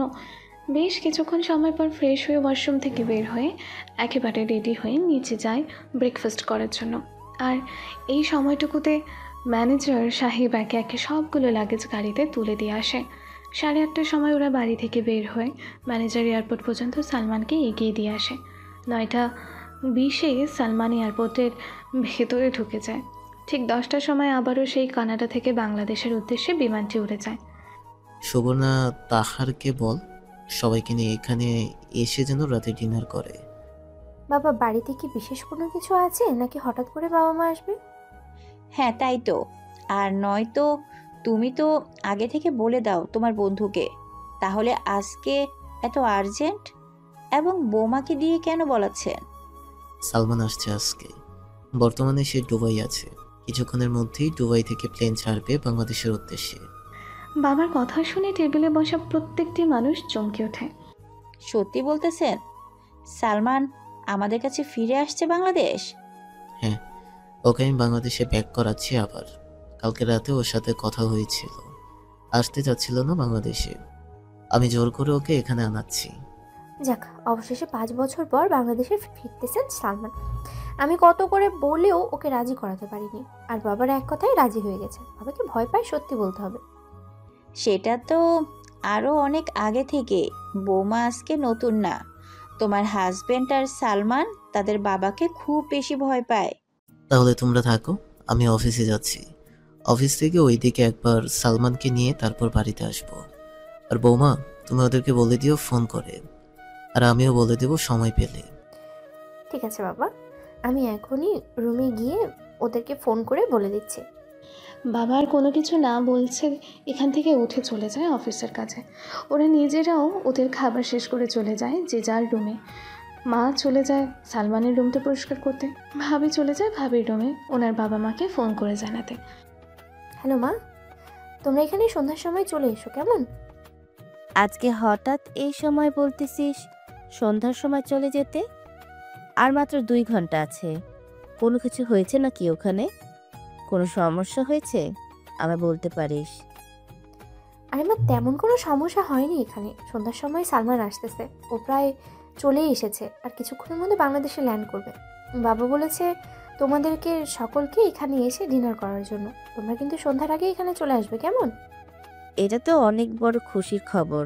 ছেলেটা এতগুলো বছর পর বাংলাদেশে ব্যাক করতেছে নিজের পরিবারের কাছে। আচ্ছা ঠিক আছে, আমরা সন্ধ্যার আগেই চলে যাব কেমন? সাবিহা কেমন আছে? ওর কাছে দে তো, একটু কথা বলি। সাবিহার সাথে কথা বলতে পারবে না, এখন সাবিহা অনেকক্ষণ যাবৎ ঘুমাচ্ছে। সন্ধ্যার সময় এসো, তারপরে দেখতে পাবে ওকে। এখন রাখি কেমন? বাড়িতে অনেক কাজ আছে, সালমান আসতেছে, বাড়িতে অনেক রান্নাবান্না করতে হবে। ঠিক আছে মা, তাহলে তোমরা সন্ধ্যার আগে চলে এসো কেমন? ঠিক 5টার সময় সালমান বাংলাদেশে এসে ল্যান্ড করে ঢাকা শাহজালাল আন্তর্জাতিক বিমানবন্দরে। সালমানের বাবা এবং ভাইয়া ওরা দুজন 4টার সময় এসে এখানে দাঁড়িয়েছিল। সালমান যখন এয়ারপোর্টের গেট দিয়ে ভেতর থেকে বাইরে আসছিল, তখন সালমানের ভাই দেখে ওকে দৌড়ে গিয়ে জড়িয়ে ধরে। কেমন আছিস ভাই? এতগুলো বছর পর তোকে দেখলাম। এতগুলো বছর কি একবারও আমাদেরকে মনে পড়েনি তোর? আমাদেরকে একবারও দেখতে ইচ্ছে করেনি তোর? এতগুলো বছর কি করে আমাদের থেকে দূরে থাকলি? এখন কি আমাকে এখানে দাঁড় করে রাখবে? আমি কিন্তু এত দূর থেকে এসেছি, অনেক টায়ার্ড। আমাকে বাড়ি নিয়ে যাও, আমার একটু রেস্ট দরকার, তারপর কথা হবে। আর তোমরা নিজেরাই তো আমাকে দূরে সরিয়ে দিয়েছিলে, তাই না? তাহলে থাকতে পারবো না কেন? চেষ্টা করেছি, থাকতে পেরেছি। সালমানের এমন কথায় গুরুত্ব দিল না তার ভাই, কারণ সে জানে সালমান এখনও এমন ধরনেরই কিছু কথাবার্তা বলবে। কারণ সালমানের অভিমান অনেক ওর ভাইয়ের ওপর, সেটা এই কয়েক বছরে খুব ভালো করে বুঝতে পেরেছে তার ভাইয়া। সালমান তার বাবার কাছে গিয়ে জিজ্ঞেস করল, কেমন আছে বাবা? আলহামদুলিল্লাহ ভালো আছি। তুই কেমন আছিস? আর আসতে কোনো অসুবিধা হয়নি তো? সব কিছু ঠিকঠাক আছে? আলহামদুলিল্লাহ ভালো আছি, না আসতে কোনো অসুবিধা হয়নি, সব কিছু ঠিকঠাক আছে। বাড়িতে মা, বাবি, সাবিয়া ওরা সবাই কেমন আছে? বাড়িতে চল, তারপর দেখতে পাবি সকলকে। সালমান আর কোনো কথা না বলে সে গাড়ির ব্যাক সিটে গিয়ে বসে পড়ে। আর গাড়ির ড্রাইভার একে একে সবগুলো লাগেজ নিয়ে পেছনে ডিকির মধ্যে রেখে দেয়। সালমানের বাবা গিয়ে সালমানের পাশে বসে আর ভাই বসে ড্রাইভারের পাশে। গাড়ির মধ্যে বসে ওরা তিনজনের মধ্যে একটা কথাও হয়নি, কারণ সালমান সিটের মধ্যে কিছুটা ঘুমিয়ে পড়েছিল। মাঝখানে শুধু সালমানের বাবা একবার বলেছিল ড্রাইভারকে যেন গাড়িটা একটু আস্তে আস্তে চালায়। প্রায় 40 থেকে 50 মিনিট পর ওরা বাসায় চলে আসে। ভিতর থেকে ভাবি আর মা যখন গাড়ির শব্দ শোনে তখনই তারা দৌড়ে গেটের সামনে আসে। গাড়ি থেকে যখন দেখতে পায় সালমান নেমেছে, তখন সালমানের মা দৌড়ে এসে জড়িয়ে ধরে ওকে। কেমন আছিস বাবা? এতদিন পর তোর আমাদের কথা মনে পড়লো? কি করে পারলি এতদিন আমার থেকে দূরে থাকতে, এভাবে আমাকে না দেখে? আলহামদুলিল্লাহ ভালো আছি মা, তুমি কেমন আছো? এভাবে কান্না করলে কিন্তু আমি আবারও চলে যাব ওখানে। আমি তো এখন তোমাদের সাথে আছি, তাই না? তাহলে এভাবে কান্না করতেছো কেন? মা, কান্নাটা থামাও। আমি অনেক ক্লান্ত, বুঝেছো? আমার একটু বিশ্রাম দরকার। চলো ঘরে যাই, আমার বিশ্রাম নিতে হবে। হয়েছে, ওইখানে তোর ভাতিজি তোর ভাবি দাঁড়িয়ে আছে, যা ওদের সাথে দেখা করে কথা বলে আস, তারপর রুমে গিয়ে ফ্রেশ হয়ে রেস্ট নে। সালমান আস্তে আস্তে এগিয়ে যায় তার ভাবি এবং তার ভাতিজির কাছে। সেখানে গিয়ে তার ভাতিজি সাবিহাকে কোলে নিয়ে তারপর ভাবিকে জিজ্ঞেস করলো, কেমন আছো ভাবি? আমার সাথে অনেক রাগ করে আছো, তাই না? আলহামদুলিল্লাহ ভালো আছি ভাই। রাগ করেছিলাম কিন্তু এখন আর রাগ করিনি। এখন তো তুমি আমাদের মাঝখানে চলে এসেছো, তাই না? তাহলে আর কিসের জন্য রাগ করে থাকবো তোমার সাথে? দাদু, আমার জন্য তোকে টানছো? ভাবি, সাবিয়া কি আমার কাছে চকলেট চেয়েছে? হ্যাঁ, তোমার ভাতিজি তোমার কাছে চকলেট চেয়েছে, জিজ্ঞেস করেছে তার জন্য চকলেট আনোনি? হ্যাঁ মামুনি, তোমার জন্য অনেক অনেক চকলেট নিয়ে এসেছি। বুঝি ওটার ভিতরে আছে। ভাবি, ওই লাগেজটা তোমার, নিয়ে যাও। এটা তোমার আর সাবিহার জন্য। সাবিহাকে দাও, এখন আমার কাছে, ওকে পরে কোলে নিও, ঠিক আছে? এখন গিয়ে রেস্ট করে তারপরে ফ্রেশ হয়ে নিয়ে আসো। আর আমি খাবার রেডি করে দিচ্ছি, হ্যাঁ? খেয়ে তারপর তুমি একটু ঘুমিয়ে নাও। অনেক বড় জার্নি করে এসেছো, এখন তোমার রেস্টের খুব দরকার। সত্যি ভাবি, অনেক জার্নি করে এসেছি, অনেকটা রেস্ট দরকার, বুঝেছো? খিদেও পেয়েছে প্রচুর পরিমাণের। মা, তুমি অল্প একটু খাবার নিয়ে আমার রুমে চলে আসো, খেয়ে তারপর একটু ঘুমাতে হবে। আমি তাহলে যাচ্ছি আমার রুমে। এটা বলে সালমান আর এখানে না দাঁড়িয়ে সালমানের যে পার্সোনাল লাগেজটা আছে সেটা নিয়ে সে চলে যায় তার রুমে। রুমে গিয়ে লাগেজটা একপাশে রেখে লাগেজ থেকে টাওয়ালটা বের করে চলে যায় ওয়াশরুমে ফ্রেশ হওয়ার জন্য। ফ্রেশ হয়ে এসে সোজা বিছানার মধ্যে শুয়ে পড়ে। কিছুক্ষণ পর ওর মা খাবার নিয়ে আসে। আস্তে আস্তে পুরো খাবারটুকু সালমানকে খাইয়ে দিয়ে সালমানের মা রুম থেকে বেরিয়ে চলে যায়। সালমানের মা চলে যাওয়ার পর সালমানের ঘুমের দেশে পাড়ি জমায়। রাত 1টার সময় সালমানের ভাইয়া এসে সালমানকে ডেকে তুলে ঘুম থেকে। কিরে, আর কত ঘুমাবি? 8টা বাজতে চললো, এখন ঘুম থেকে ওঠ, বাড়িতে মেহমান এসেছে। এখন আবার কে এসেছে বাড়িতে? কার কথা বলতেছো তুমি? তোর ভাবির বাবা আর বাড়ি থেকে মানুষ এসেছে, বিকেলে চলে এসেছে, তুই আসার কিছুক্ষণের মধ্যেই। তুই এসে ঘুমিয়ে পড়েছিলি, তাই আর তোকে ডাক দেওয়া হয়নি। এখন ওরা বসে আছে তোর সাথে দেখা করবে বলে। তাড়াতাড়ি উঠে ফ্রেশ হয়ে নিচে আয়, বাবা ডাকতেছে। সালমান আর কথা না বাড়িয়ে তার ভাইয়ের কথার পরিবর্তে বলে, ঠিক আছে, তুমি যাও, আমি ফ্রেশ হয়ে রেডি হয়ে নিচে আসতেছি। দেরি করিস না কিন্তু, দেরি করলে বাবা আবার রাগ করবে। ভাইয়ার এই কথাটা বলে এখানে আর দেরি না করে সোজা নিচে চলে যায়। ভাইয়া চলে যাওয়ার পর সালমান আর বিছানার মধ্যে বসে না থেকে সে নিজে ওয়াশরুমে চলে যায়। বেশ কিছুক্ষণ সময় পর ওয়াশরুম থেকে ফ্রেশ হয়ে বের হয়ে আসে সালমান। নিজের রুমের মধ্যে আর দেরি না করে সোজা নিচে চলে যায়। সালমান, এদিকে আয়। তোর তাহার আঙ্কেল, পারভিন আন্টিও ওরা এসেছে, অনেকক্ষণ হয়েছে এসেছে। তোর সাথে দেখা করবি বলে, ওদের সাথে কথা বল। সালমান কোনো কিছু না বলে তাহার আঙ্কেলের কাছে এগিয়ে যায়। সেখানে গিয়ে ওদেরকে উদ্দেশ্য করে বলে উঠল, আসসালামু আলাইকুম, কেমন আছেন আঙ্কেল আন্টি? আলহামদুলিল্লাহ ভালো আছি বাবা, তুমি কেমন আছো? অনেকগুলো বছর ধরে তোমাকে আবার সামনাসামনি দেখতে পাচ্ছি। আলহামদুলিল্লাহ ভালো ছিলাম বাবা, এখন আরো ভালো থাকবো যেহেতু তুমি আমাদের মাঝে চলে এসেছো। তুমি নেই, বাড়িটা একেবারে খালি খালি লাগতেছিল আমাদের কাছে। আমরা যখনই আসতাম তখনই বলতাম শুধু তোমার কথা, তুমি কবে আসবে। কিন্তু তোমার বাবা বলতো যে চলে আসবে বলতো, কিন্তু আর তো আসা হয়নি তোমার।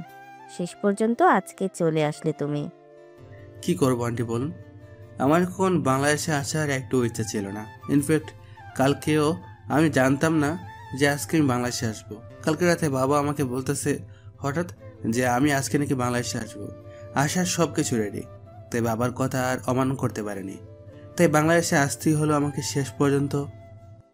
হ্যাঁ বাবা, বাংলাদেশ থেকে গিয়েছো 5 বছর হয়েছে। 5 বছরের ভেতরে একবার পরিবারের কাছে আসনি। আমাদেরও তো ইচ্ছে হয় আমাদের সন্তানদেরকে সামনে থেকে দেখার, সামনে থেকে বোঝার। 5 বছর হয়েছে তোমাকে তোমার বাবা মা ভাই সবাই দেখেনি সামনাসামনি। সে 5 বছর পর আজকে আবার তোমাকে সামনাসামনি দেখতেছে। সুরভি কোথায়? ওকে দেখতে পাচ্ছি না। ওকে নিয়ে আসুনি তোমরা? ভাবির বাবা মা কিছু বলতে যাবে, ওদের আগে ভাবি নিজেই বলে উঠলেন, বাবা, সুরভি সবার সামনে আসতে চাচ্ছে না। সে 5 বছর আগে করা ভুলের জন্য ওনাকে সালমানের সামনে দাঁড়াতে পারবে না, লজ্জায় মাথা নিচু করে রেখেছে। সে কি? আমরা তো সব মেনে নিয়েছি, কিন্তু ও এখন এসব নিয়ে পড়ে আছে কেন? আর ও এখন কোথায় আছে? কার রুমে আছে? এখানে আসার পর থেকে শুধু আমার রুমে গিয়েই বসে আছে, আর কারোর সামনে যায়নি। শুধু মায়ের সাথে দেখা করে চলে গিয়েছে আমার রুমে। সালমান, যা তো গিয়ে তোর ভাইয়ের রুম থেকে ওকে বের করে নিয়ে আয় এখানে। তোদের মধ্যে যে ঝামেলা হয়েছিল এটা মিটিয়ে নে। মেয়েটা কিন্তু আগে থেকে অনেক চেঞ্জ হয়ে গিয়েছে, তুই সামনে গিয়ে দেখলে বুঝতে পারবি অনেকটা। সালমান কোনো কিছু না বলে বাবার কথা মতো ভাইয়ের রুমের দিকে এগিয়ে যেতে থাকে। আস্তে আস্তে কিছুটা হেঁটে আসার পরেই ভাইয়ার রুমে ঢুকে পড়ে সালমান। একবার নক করে। সালমান রুমের মধ্যে ঢুকে দেখতে পায় একটি মেয়ে মাথায় হিজাব পরা। মেয়েটিকে দেখে বোঝা যাচ্ছে মাত্র নামাজ থেকে উঠেছে, নামাজ পড়ে। যখন সালমানের দিকে তাকায় মেয়েটা, তখন সালমানের আর চিনতে বাকি নেই এই মেয়েটা সুরভি। কেমন আছো তুমি? নিচে সবাই বসে আছে, আর তুমি এখানে রুমের মধ্যে একা একা কি করতেছো? নিচে চলো, বাবা বলেছে নিচে যেতে। আলহামদুলিল্লাহ ভালো আছি। আপনি ভালো আছেন? এখানেই ভালো লাগতেছিল আর নামাজ পড়লাম, সে কারণে নিচে যাইনি। কিন্তু ভাবি তো নিচে আমাদেরকে অন্য কিছু বললো, নিচে যাওনি বলে। চলো, সবাই তোমার জন্য অপেক্ষা করতেছে। বাবা আমাকে পাঠিয়েছে তোমাকে নিচে যাওয়ার জন্য নিয়ে যেতেন। আপনি যান, আমি রুমের মধ্যে থাকবো, এখন নিচে যেতে চাচ্ছি না। তুমি কি সেই 5 বছর আগের বিষয়টা নিয়ে সত্যি বসে আছো এখনো? দেখো, সেই সময় যা হওয়ার তা হয়ে গিয়েছিল, এখন সেগুলো বাদ দাও। এখন নিচে চলো, সকলে অপেক্ষা করতেছে তোমার জন্য। সুরভি এবার সালমানের দিকে এক দৃষ্টিতে তাকিয়ে থাকে। সালমানের দিকে তাকিয়ে বুঝতে পারে ছেলেটার হাইট 6 ফুট না হলেও অনেকটা কাছাকাছি। দুধের মতো পরিষ্কার গায়ের রং, অসম্ভব রকম মায়া মুখের মধ্যে। প্রথম দেখায় যে কোনো মেয়ে প্রেমে পড়তে বাধ্য হবে। এই প্রথম সুরভি সালমানকে এতটা নিখুঁতভাবে দেখল।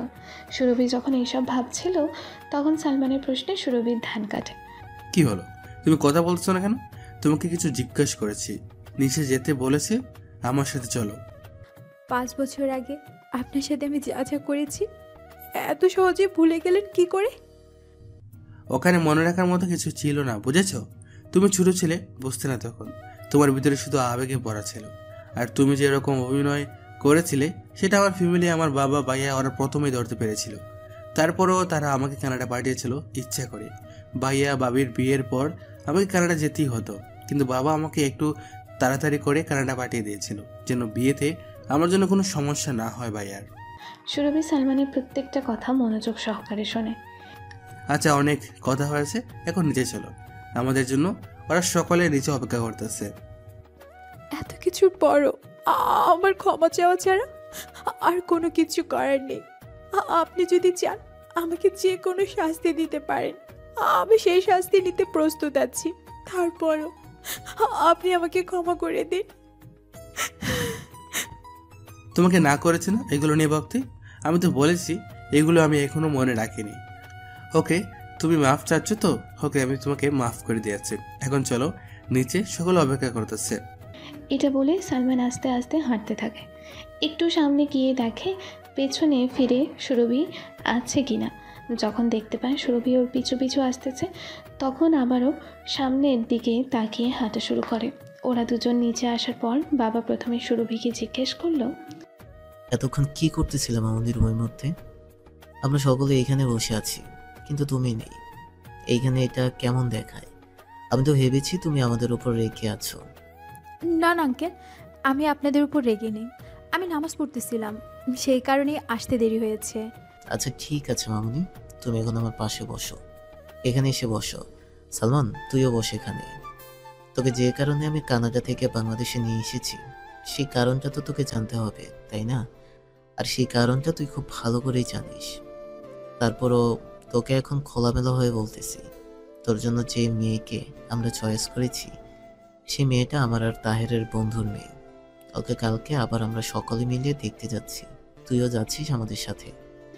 বাবার কথা শুনে সুরভি ভিতরটা কেমন যেন আগুনের মতো জ্বলে উঠল। বাবা, আমি তো এখন বাড়িতে আছি, তাই না? তাহলে এত তাড়াহুড়োর কি আছে? কালকে যেতে হবে কেন? আমি আজকে এসেছি, কিছুদিন রেস্ট করি, একটু ঘোরাফেরা করি, তারপর না হয় এগুলো দেখা যাবে। আমি তোর বিয়ে দিয়ে তারপরেই শান্তিতে থাকবো, না হলে আমার শান্তি নেই। কারণ তুই কখন কি করে ফেলিস আমি তোকে বিশ্বাস করি না।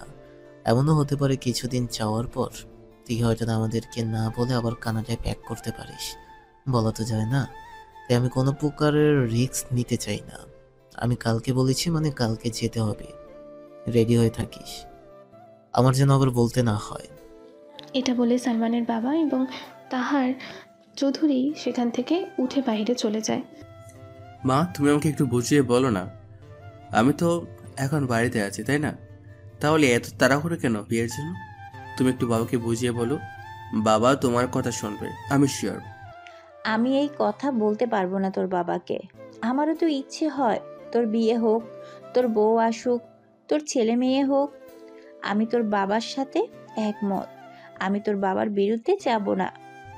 এখনো তোমরা বিয়ে দিতে পারোনি, এখনই বাচ্চা কাচ্চা নিয়ে তোমাদের প্ল্যান শুরু হয়ে গিয়েছে। এই যে সাবিয়া তো আছে, তাই না? তারপরও তোমরা কেন এত বাচ্চা বাচ্চা করতেছো? আমি সেটাই বুঝতে পারছি না। তুই কি কানাডা থেকে গাদা হয়ে ফিরে এসেছিস? সাবিহা আমার মেয়ে, মা। তোর বাচ্চা কাচ্চার কথা বলতেছে, গাধার মতো কথা বলতেছিস। আমি গাধাই তাহলে তুমি কি? গাধার ভাই তো গাধাই, তাই না? ভাই কিছু বলতে যাবে তার আগে সালমান এখান থেকে উঠে সোজা রুমে চলে যায়। সালমান চলে যাওয়ার পর মাকে বলল, মা দেখছো, তোমার সামনে আমাকে গাধা বলে চলে গেল, তুমি কিছু বললে না ওকে? তুই ওকে গাধা বলেছিস আর ও বলেছে গাধার ভাই গাধা। ও তো তোকে গাধা বলেনি, ও নিজেকেই গাধা বলেছে। তাহলে তোর শরীরে আসছে কেন? মায়ের কথা শুনে ভাই রাগ করে সেখান থেকে চলে যায়। ভাই চলে যাওয়ার পর ভাবির মা ওরা তিনজন মিলে হাসতে থাকে। এতদিনে আপনাদের ঘরটা পরিপূর্ণ হাসি খুশিতে মেতে উঠেছে ভাবি। এতদিন সালমান ছিল না, সেই জন্য বাড়িটা অনেক ফাঁকা ফাঁকা লাগতেছিল। সত্যি বলতে এখানে এসে তেমন একটা ভালো লাগতো না, আর আজকে কতটা জমজমাট মনে হচ্ছে। ঠিক বলেছেন ভাবি। আগে তো আমাদের এই বাড়িটা সালমান সবসময় জমজমাট করে রাখতো, সারাক্ষণ এটা ওটা সেটা নিয়ে সবাইকে বিরক্ত করত। সালমান চলে যাওয়ার পর বাড়িটা শ্মশানের মতো হয়ে গিয়েছিল, একেবারে স্তব্ধ। তার মধ্যে সাবিহা আসাতে কিছুটা পরিপূর্ণ পেয়েছিল। এখন আবার সালমান আসাতে বাড়িটা পুরোপুরি পূর্ণতা পেয়েছে, হাসি খুশি জমজমাট হয়েছে। আচ্ছা মা, আপনারা কথা বলুন, আমি কিচেনে যাচ্ছি, গিয়ে দেখি ওইদিকের কি অবস্থা। একটু পর তো ওদের সবাইকে আবার খাবার দিতে হবে। তোমাকে একা যেতে হবে না বৌমা, চলো আমিও যাচ্ছি তোমার সাথে। সমস্যা নেই মা, আমি একাই সব কিছু করতে পারবো। আপনি কথা বলুন মায়ের সাথে, আপনারা এখানে গল্প করুন সাবিহাকে নিয়ে। আমি ওইদিকে সব কিছু করে ফেলতেছি, আমি পারবো, আপনাদের আসতে হবে না। সমস্যা নেই, আমরাও আসছি তিনজন মিলে, কিচেনে কাজ করব, কথা বলবো, আড্ডা দিব ওখানে বসে। তোকে একা করতে হবে না, চলুন ভাবি। কিন্তু ভাবি আপনি কিচেনে যাবেন? মায়ের কথা থামিয়ে দিয়ে ভাবির মা বলে উঠলেন, ভাবি আপনি কি আমাকে পর করে দিচ্ছেন, তাই না? নিজের বাড়িতে নিজেই গিয়ে রান্নাবান্না করে খাবো, এটাই তো, তাই না? আমি আপনাদেরকে নিজের মানুষ মনে করি, নিজের বাড়ি মনে করি আপনাদের বাড়িকে। আপনি বুঝি আমাকে পর মনে করেন, তাই না? আরে না না ভাবি, এসব কি বলতেছেন? চলুন যাই, আমরা সকলে মিলে একসাথে আড্ডা দিব আর কাজ করব। চলুন তাহলে যাওয়া যাক। তারপর তারা তিনজন মিলে চলে যায় কিচেনে কাজ করতে। তারা রাতের খাবার রেডি করতে থাকে আর ওদিকে সালমানের রুমে যায় সুরভি। সালমানের রুমের সামনে গিয়ে দরজায় নক করে। সালমান দরজার মধ্যে না তাকিয়ে মোবাইলের দিকে তাকিয়ে বলল, আসো ভিতরে। সুরভি কোনো কথা না বলে চুপচাপ এসে সালমানের সামনে দাঁড়ায়। সালমান মোবাইল থেকে মাথাটা তুলে দেখতে পায় সুরভিকে চুপচাপ দাঁড়িয়ে আছে সে। সুরভিকে চুপচাপ দাঁড়িয়ে থাকতে দেখে সালমান জিজ্ঞেস করলো, সুরভি এভাবে দাঁড়িয়ে আছো কেন? কোনো কিছু বলবে? এখানে তো শুধু শুধু আসোনি, তাই না? কোনো কাজে অবশ্যই এসেছো। এখানে কি কাজ এসেছো সেটাই বলো, না বললে আমি কি করে জানবো কেন এসেছো? সুরভি কিছুক্ষণ আমতা আমতা করে তারপর জিজ্ঞেস করলো, আপনি কি সত্যি বিয়ে করতে যাচ্ছেন কালকে? কি করব বলো, বাবা আমাকে কানাডা থেকে আনিয়েছে শুধুমাত্র এই একটা কারণে। আমি এখন কানাডা থেকে আসতে চাইনি কোনোভাবেই, কিন্তু বাবার কারণে আমাকে আসতে হয়েছে কানাডা থেকে। এখন বাংলাদেশে এনে বলতেছে কালকে মেয়ে দেখতে যাব, আর কালকে বিয়ে নয়, কালকে মেয়ে দেখতে যাব বলেছে বাবা। আমাকে বলেছে যদি মেয়ে পছন্দ হয় তাহলে বিয়ে হবে, আর না হলে আর অন্য মেয়ে আছে ওদেরকে দেখতে যাবে। আর যদি কালকে আপনার ওই মেয়েকে পছন্দ হয়ে যায়, তাহলে কি কালকে সাথে সাথে বিয়ে করে নিয়ে আসবেন, তাই না? সুরভির কথা সালমান কিছুতেই বুঝে উঠতে পারতেছে না, কারণ হঠাৎ সুরভি এসে সালমানকে এই বিষয় নিয়ে প্রশ্ন করতেছে। সালমান সেগুলো চিন্তা ভাবনা বাদ দিয়ে উত্তর দিল, যদিও পছন্দ হয় তাহলে তো আর কালকে বিয়ে হয়ে যাবে না, তাই না? বিয়ে হতে তো অনেক দেরি। আর যদি বাবা জোর করে তাহলে কালকে না হলেও হয়তো সপ্তাহখানে কিংবা 15 থেকে 20 দিনের ভিতরে হয়ে যাবে এরকম। তুমি এসব কিছু জিজ্ঞেস করছো কেন? বিয়ে খেতে যাচ্ছ? সালমানের কথাটাই সুরভি অনেকটা কষ্ট পায়, কিন্তু সেটা বাহিরে প্রকাশ করে না সালমানের সামনে। সুরভি কোনো কিছু না বলে সেখান থেকে চলে যেতেই যাচ্ছিল। ঠিক দরজার সামনে গিয়ে আবারও দাঁড়িয়ে ঘুরে সালমানের দিকে সালমানকে উদ্দেশ্য করে বলল, বিয়েটা কি না করলেই হয় না? সালমান কিছুটা সন্দেহ নিয়ে সুরভিকে সাহস করে একটা প্রশ্ন করে বসে, পছন্দ করে আমায়? সুরভি কিছুক্ষণ চুপ করে থেকে সেখান থেকে চলে যায়।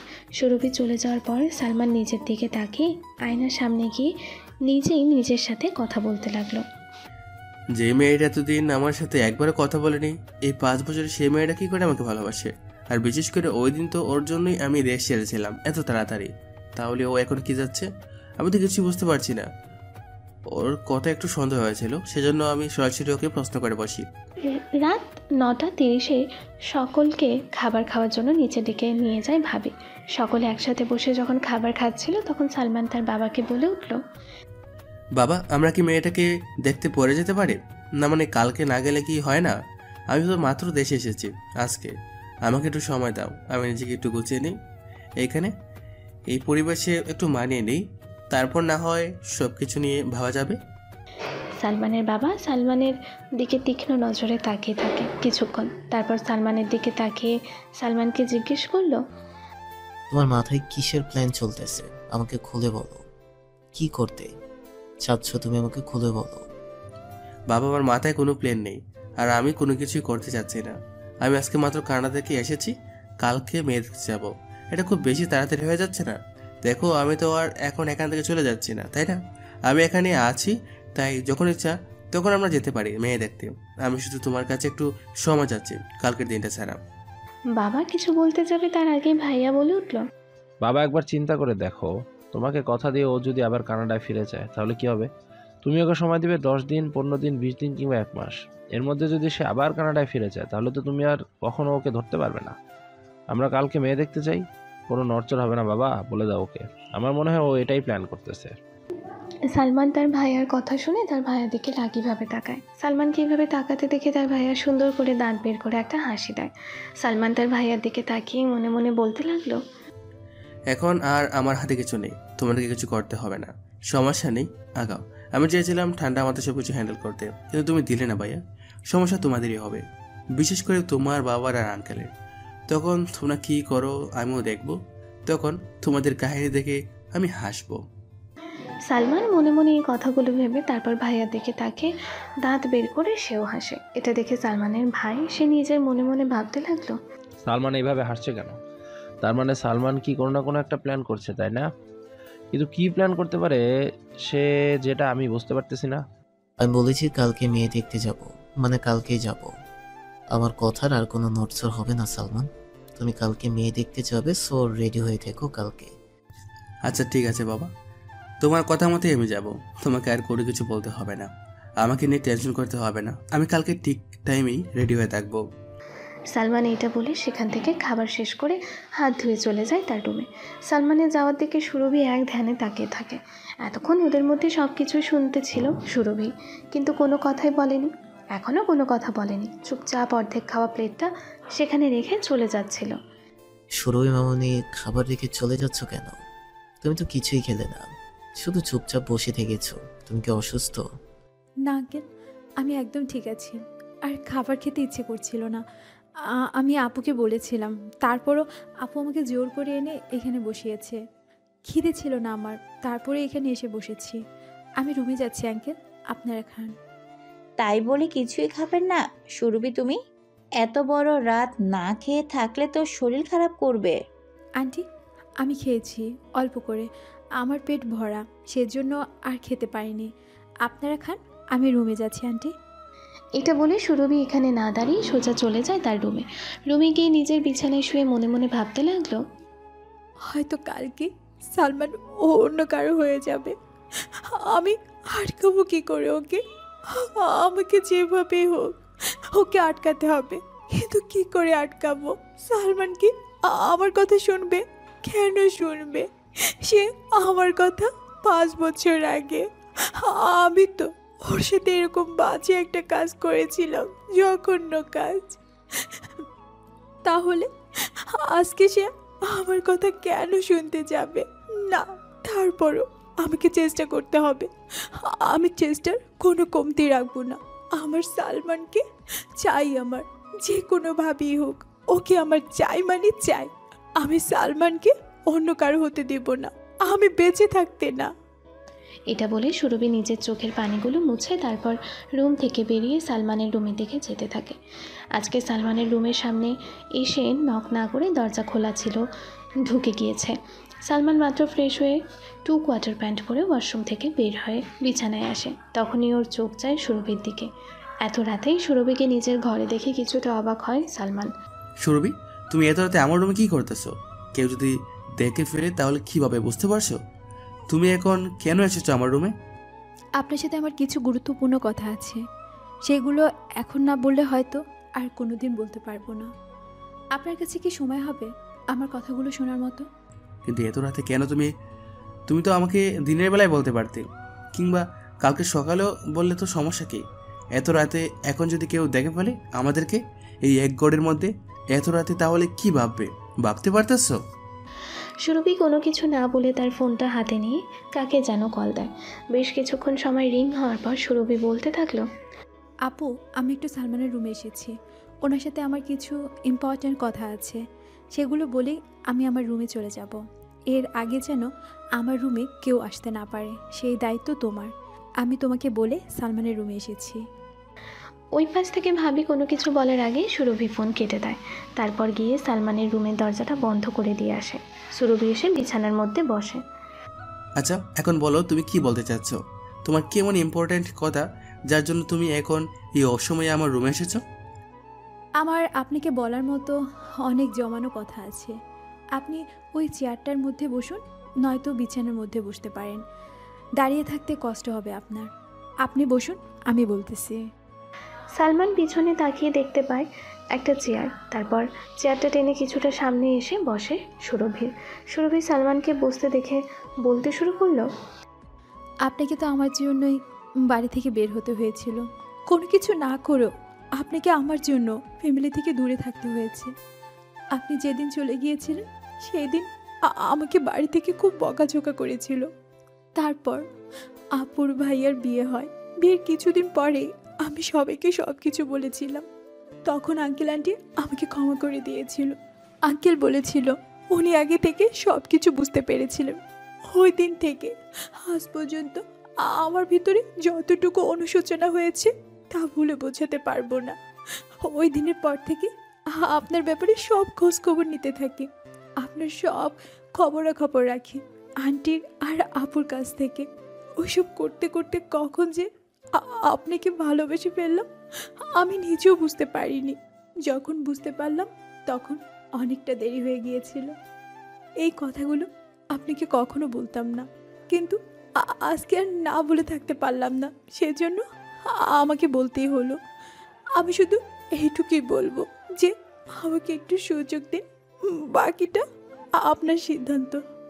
এতক্ষণ ধরে সুরভির প্রত্যেকটা কথা সালমান খুব মনোযোগ সহকারে শোনে। সুরভির কথা যখন শেষ হয় তখন সালমান চুপ করেই থাকে। সালমানকে চুপ করে থাকতে দেখে সুরভি বলে উঠল, কি হলো, আপনি কিছু বলতেছেন না কেন? আপনি কি কোনো কিছু বলবেন না? আপনার কি এখানে কোনো কিছু বলার নেই? আমি এতগুলো কথা বললাম। এখন আমাকে কি করতে হবে? কি করতে বলতেছো তুমি আমায়? আমি বলবো কেন আপনাকে? কি করতে হবে আপনি খুব ভালো করেই জানেন। আপনাকে কি করতে হবে? আপনি কি বাচ্চা যে আপনাকে বলে করাতে হবে? আমি মনে করি আপনি খুব ভালো করে বুঝেছেন, জানেন এখন আপনাকে কি করতে হবে। আচ্ছা ঠিক আছে, আমি এখন তাহলে কালকে ওদেরকে না করে দেব যে আমি এই বিয়ে করতে পারবো না, তাই তো? না না, এটা বললে শুনবে না ওরা। কালকে মেয়েদের যেতে হবে, ওইখানে যাওয়ার পর সেই মেয়েকে দেখে বলতে হবে যে আমার মেয়েকে পছন্দ হয়নি, আমি এই বিয়ে করব না। তখন যদি বাবা আমাকে কিছুটা রাজি করাতে পারি। আপনি যা ইচ্ছা করেন, কিন্তু যেভাবে হোক এইটা আটকান আপনি। আমি বলে দিচ্ছি, যদি আপনি কালকে এটা আটকাতে না পারেন তাহলে কিন্তু আমি কিছু একটা করে ফেলবো। এইটুকুনি মেয়ে দেখে চলে গেলাম কানাডায়, এখন এত বড় বড় কথা মুখ দিয়ে কী করে বের হচ্ছে তোমার? সুরভি কিছু বলতে যাবে তার আগে ভাবি বাইরে এসে দরজায় ধাক্কাতে থাকে। সালমান, দরজা খোলো, তাড়াতাড়ি দরজা খোলো, কেউ এসে পড়ার আগেই। সুরভি বিছানা থেকে উঠে গিয়ে দরজা খুলে দেয় লেট না করে। সুরভি দরজা খোলার সাথে সাথে ভাবি আর কোনো কিছু না বলে তাড়াতাড়ি রুমের মধ্যে ঢুকে পড়ে। রুমের মধ্যে ঢুকে সালমানকে চেয়ারে বসে থাকতে দেখে বলে উঠল, তুই কথা বলা শেষ করে ফোন রেখে দিলি কেন? আমি কিছু বলতে চেয়েছিলাম সেটা তোর খেয়াল ছিল না? আমার কথা শেষ করার আগেই তুই ফোন কেটে দিলি কেন? শেষ কোথায়? আমাকে তো তুই কিছুই বলতে দিসনি। তোর কি এমন ইম্পর্টেন্ট কথা যার জন্য তুই এত রাতে সালমানের ঘরে আসলি? এত রাতে বাড়ির কেউ যদি তোদেরকে এক ঘরে দেখে ফেলতো তাহলে কি হতো বুঝতে পারছিস? ভাবির কথা শুনে সুরভি চুপ করে একপাশে দাঁড়িয়ে থাকে মাথা নিচু করে। সালমান চেয়ার থেকে উঠে এসে ভাবিকে বলল, ভাবি বসো এখানে, আমি তোমাকে খুলে বলতেছি সব কিছু। আর মাথা গরম করো না, মাথা গরম করে কি হবে? ও ছোট মানুষ, ভুল করেছে। এখন এখানে বসো, আমি তোমাকে বলতেছি।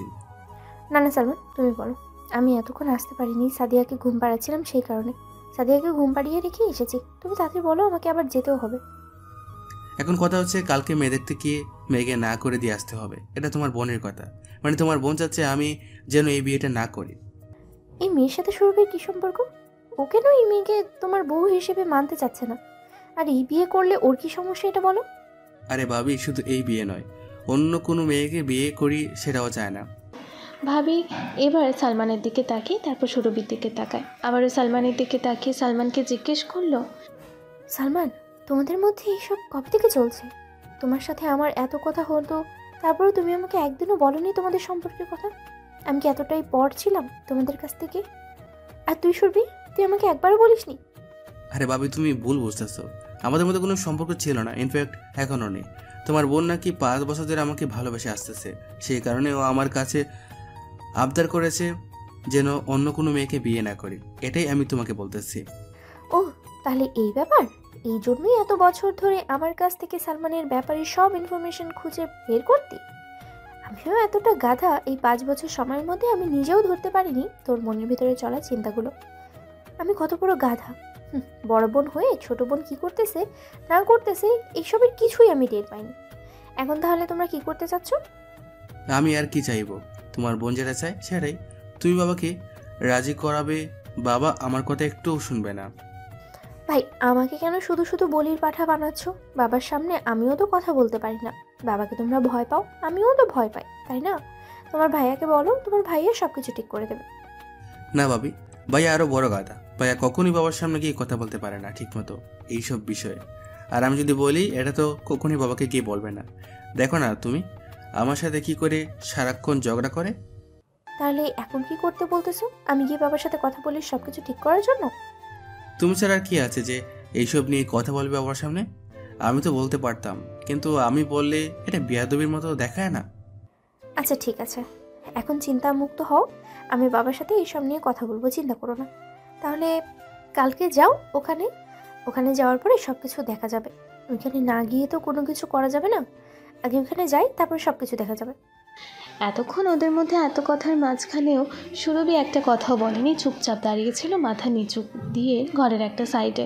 ভাবি আর সালমানের কথা বলা শেষ হওয়ার পর ভাবি সুরভির কাছে এসে বলল, চল তাহলে যাওয়া যাক এখন এই ঘর থেকে। কালকের এটা কালকে দেখা যাবে, এখন আর কিছু করতে হবে না। সালমান, তুমি ঘুমাও, আমি সুরভিকে নিয়ে যাচ্ছি ওর রুমে। ভাবি এটা বলে সুরভির হাত ধরে নিয়ে চলে যাচ্ছিল সালমানের রুম থেকে। ওরা দরজার কাছে যাওয়ার পর সালমান ভাবিকে বলে উঠল, ওকে তুমি আমার রুমের মধ্যে নিয়ে বকো না। তোমাকে এসব নিয়ে চিন্তা করতে হবে না, তুমি ঘুমাও, আমি ওকে বকবো না। ওকে ওর রুমে দিয়ে চলে যাবো আমার রুমে। না বকলে তো ভালো, ঠিক আছে। ভাবি আর কোনো কথা না বলে সালমানের রুম থেকে বেরিয়ে চলে যায়। সালমান দরজার বাইরে মাথাটা দিয়ে দেখে ওরা সুরভির রুমে ঢুকতেছে। ওরা যখন সুরভির রুমে ঢুকে যায় তখনই সালমান ভেতর থেকে দরজাটা বন্ধ করে দেয়। দরজাটা বন্ধ করে দিয়ে বিছানার মধ্যে বসে ল্যাপটপে কিছু একটা করতে থাকে। ভাবি সুরভির রুমের মধ্যে ঢুকে দরজাটা ব্লক করে তারপর বিছানার কাছে সুরভিকে নিয়ে বসায়। সুরভিকে বসিয়ে ভাবি একটা চেয়ার টেনে সুরভির সামনে বসে। তারপর সুরভিকে জিজ্ঞেস করে, সুরভি, আমি এখন যা যা জিজ্ঞেস করবো সব সত্যি সত্যি অ্যান্সার দিবি। একটা কথাও যদি মিথ্যা অ্যান্সার দিয়েছিস তাহলে পরবর্তীতে যদি এটা আমার কানে আসে খুব খারাপ হবে। সুরভি এবার মাথা নিচে থেকে উপরে তুলে ভাবির মুখের দিকে তাকায়। তোদের দুজনের মধ্যে কি আগে থেকে কোনো সম্পর্ক ছিল? মানে গত 5 বছর ধরে সালমান দেশের বাইরে কানাডায় থাকে, ওই সময় কি তোদের মধ্যে কোনো যোগাযোগ কিংবা কোনো সম্পর্ক ছিল যেটা এখনো পর্যন্ত বহমান করে নিয়ে এসেছিস তোরা? না আপু, আমাদের মধ্যে তেমন কোনো সম্পর্ক ছিল না। গত 5 বছরে আমাদের মধ্যে কোনো যোগাযোগ হয়নি, একবারও কথা হয়নি আমাদের মধ্যে। বিশ্বাস করো, এই 5 বছরে প্রথমবার আমাদের মধ্যে কথা হয়েছে সামনাসামনি। আচ্ছা, তুই কি সত্যিই সালমানকে ভালোবাসিস নাকি আগের মতো এবারও রিভেঞ্জ নিতে চাচ্ছিস? দেখ, যদি তুই এই মতলব নিয়ে আসিস তাহলে বলবো যে তুই যেমন আমার বোন, সালমানও কিন্তু আমার দেবর। সে কিন্তু আমার ভাইয়ের সমান, আমার ভাই বলতে পারিস। আমার ভাইয়ের সাথে যে খারাপ করবে তাকে অবশ্যই আমি ছেড়ে দেবো না, হোক সে আমার বোন কিংবা অন্য কেউ। I don't care. আপু, আমাকে কি দেখে তোমার এসব মনে হয়? আপু, আমি আগে অনেক খারাপ ছিলাম, অনেক অহংকারী, বদমেজাজি ছিলাম, সেই আমিও স্বীকার করি। কিন্তু গত 5 বছরে কি তোমরা আমার মধ্যে কোনো পরিবর্তন দেখতে পাওনি?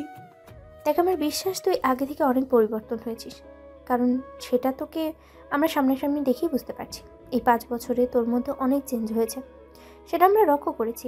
কিন্তু তারপরেও আমি তোকে এই কথাগুলো বললাম, তুই নেগেটিভ মাইন্ডে নিস না। আমি তোর ভালোর জন্য এবং সকলের ভালোর জন্যই, সালমানের ভালোর জন্যই বলছি। আমি তোদের দুজনকে সাহায্য করব এক হওয়ার জন্য, চিন্তা করিস না। আমি বাবার কাছে কথা বলবো সব কিছু নিয়ে। সুরভি কোনো কিছু না বলে সে দৌড়ে এসে ভাবিকে জড়িয়ে ধরে। ভাবিকে জড়িয়ে ধরে কিছুক্ষণ কান্না করে, তারপর ভাবিকে জড়িয়ে ধরে রেখে বলতে লাগলো, আপু, ওই দিন যদি ওই ঘটনাটা না ঘটতো তাহলে হয়তো আমি এখন আগের মতোই থাকতাম।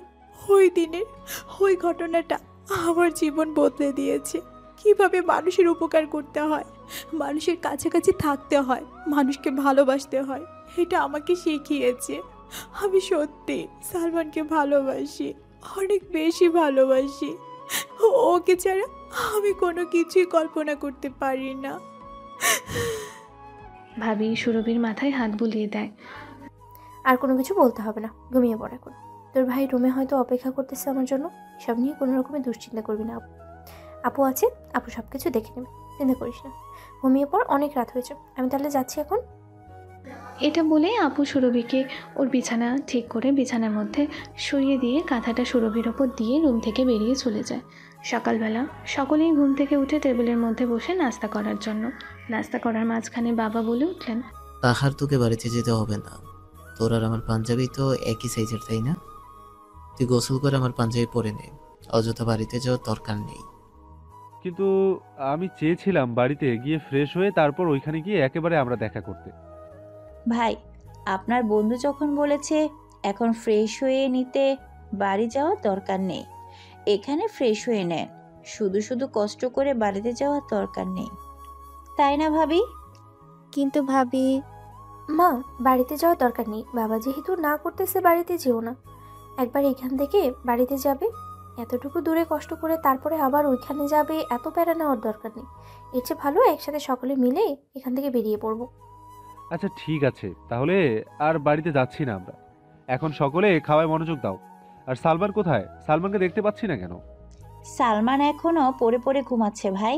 কানাডা থেকে এসেছে তো, ওইখানে আর এইখানে দিনরাত তো বিশাল তফাৎ। রাতে মনে হয় সন্ধ্যার দিকে ঘুম হয়নি, সেই কারণে এখনো ঘুমাচ্ছে। হ্যাঁ মা, এই জন্য আমি আর সালমানকে ডাক দিইনি। ওর খাবারটা আমি আলাদা রেখে দিয়েছি। ও ঘুম থেকে উঠলে তারপর গরম করে ওকে দেবো। একটু পর আমরা বের হব বাড়ি থেকে, সকলে মিলে ওইখানে যাওয়ার জন্য। সালমান আর কখন ঘুম থেকে উঠবে? সুবর্ণা বৌমা, তুমি খাবার শেষ করে ওকে ডেকে তোলো ঘুম থেকে, না হলে ওর জন্য আমাদের অনেক দেরি হয়ে যাবে। ওখানে যাব, বন্ধু বলেছে ওইখানে গিয়ে খাওয়া দাওয়া করার জন্য দুপুরে। যদি ওইখানে গিয়ে খাওয়া দাওয়া না করি তাহলে ও অনেক রাগ করবে, তাই না রে তাহার? হ্যাঁ, ও একটু এরকমই টাইপের। ও যেটা বলে সেটাই করে ছাড়ে। ঠিক আছে বাবা, আমি খেয়ে এখনই গিয়ে সালমানকে ঘুম থেকে ডেকে তুলতেছি। মা ওদের কথা বলার মাঝখানে বলে উঠল, বৌমা তুমি আস্তে আস্তে খাও, আমার খাওয়া শেষ। আমি গিয়ে সালমানকে ঘুম থেকে ডেকে তুলতেছি। মা, আমার তো খাওয়া প্রায় শেষের দিকেই ছিল। আমি তো যেতেই পারতাম সালমানকে ডেকে তোলার জন্য। আপনি শুধু শুধু কষ্ট করতে গেলেন কেন? সমস্যা নেই, তুমি আস্তে আস্তে খাও বৌমা। এটা বলে মা সেখান থেকে উঠে চলে যায় সালমানের রুমে। সালমানের রুমের দরজা খোলা ছিল, সে কারণে সালমানের রুমে ঢুকতে কষ্ট হয়নি। সালমানের রুমে ঢুকে সালমানের কাছে গিয়ে সালমানকে ডেকে বলল, সালমান বাবা তাড়াতাড়ি ঘুম থেকে ওঠ, তোর বাবা আঙ্কেল সকলে বসে আছে তোর জন্য। ওরা সকালে খেয়ে নিয়েছে, তুই গিয়ে খাবার খেয়ে ফ্রেশ হওয়ার পর আমরা সকলে বের হব। উঠ বাবা তাড়াতাড়ি, দেরি করিস না, দেরি করলে তোর বাবা আবার রাগ দেখাবে। মা, এত সকালে শুধু শুধু কেন আমায় রেখে তুলতেছ? আমি তো প্রত্যেক দিন 8টার সময় উঠে যাই, তাহলে এত সকালে কেন ডাকতেছ আমায়? সালমান বাবা ঘড়ির দিকে তাকিয়ে দেখ, 9:30 বাজতেছে। আমাদের অলরেডি নিচে সবার ব্রেকফাস্ট করা শেষ হয়ে গিয়েছে। তুই গিয়ে ব্রেকফাস্ট করে রেডি হওয়ার পর আমরা সকলে বের হব। তোর জন্য যদি দেরি হয় তাহলে কিন্তু তোর বাবা সত্যি রেগে যাবে। সালমান এবার ওর বালিশের কাছ থেকে মোবাইলটা হাতে নিয়ে টাইম দেখল, সত্যি 9:30 উপরে বাজে। সে তাড়াতাড়ি করে বিছানা থেকে উঠে বসে তার মাকে বলল, আসলে মা, ওইখানে আর এইখানে তো রাত দিনের অনেক তফাৎ, সে কারণে ভেবেছিলাম এখনো অনেক সকাল। হ্যাঁ, আমি সেটাই বুঝতে পেরেছি। তোকে আর কোনো কিছুতেই বলতে হবে না। তুই গিয়ে এখন ফ্রেশ হয়ে রেডি হয়ে নিচে আস। তোর বাবা আঙ্কেল আন্টি ভাইয়া ওরা সকলেই হয়তো ফ্রেশ হয়ে রেডি হয়ে গিয়েছে। তুই তাড়াতাড়ি ফ্রেশ হয়ে রেডি হয়ে নিচে আস।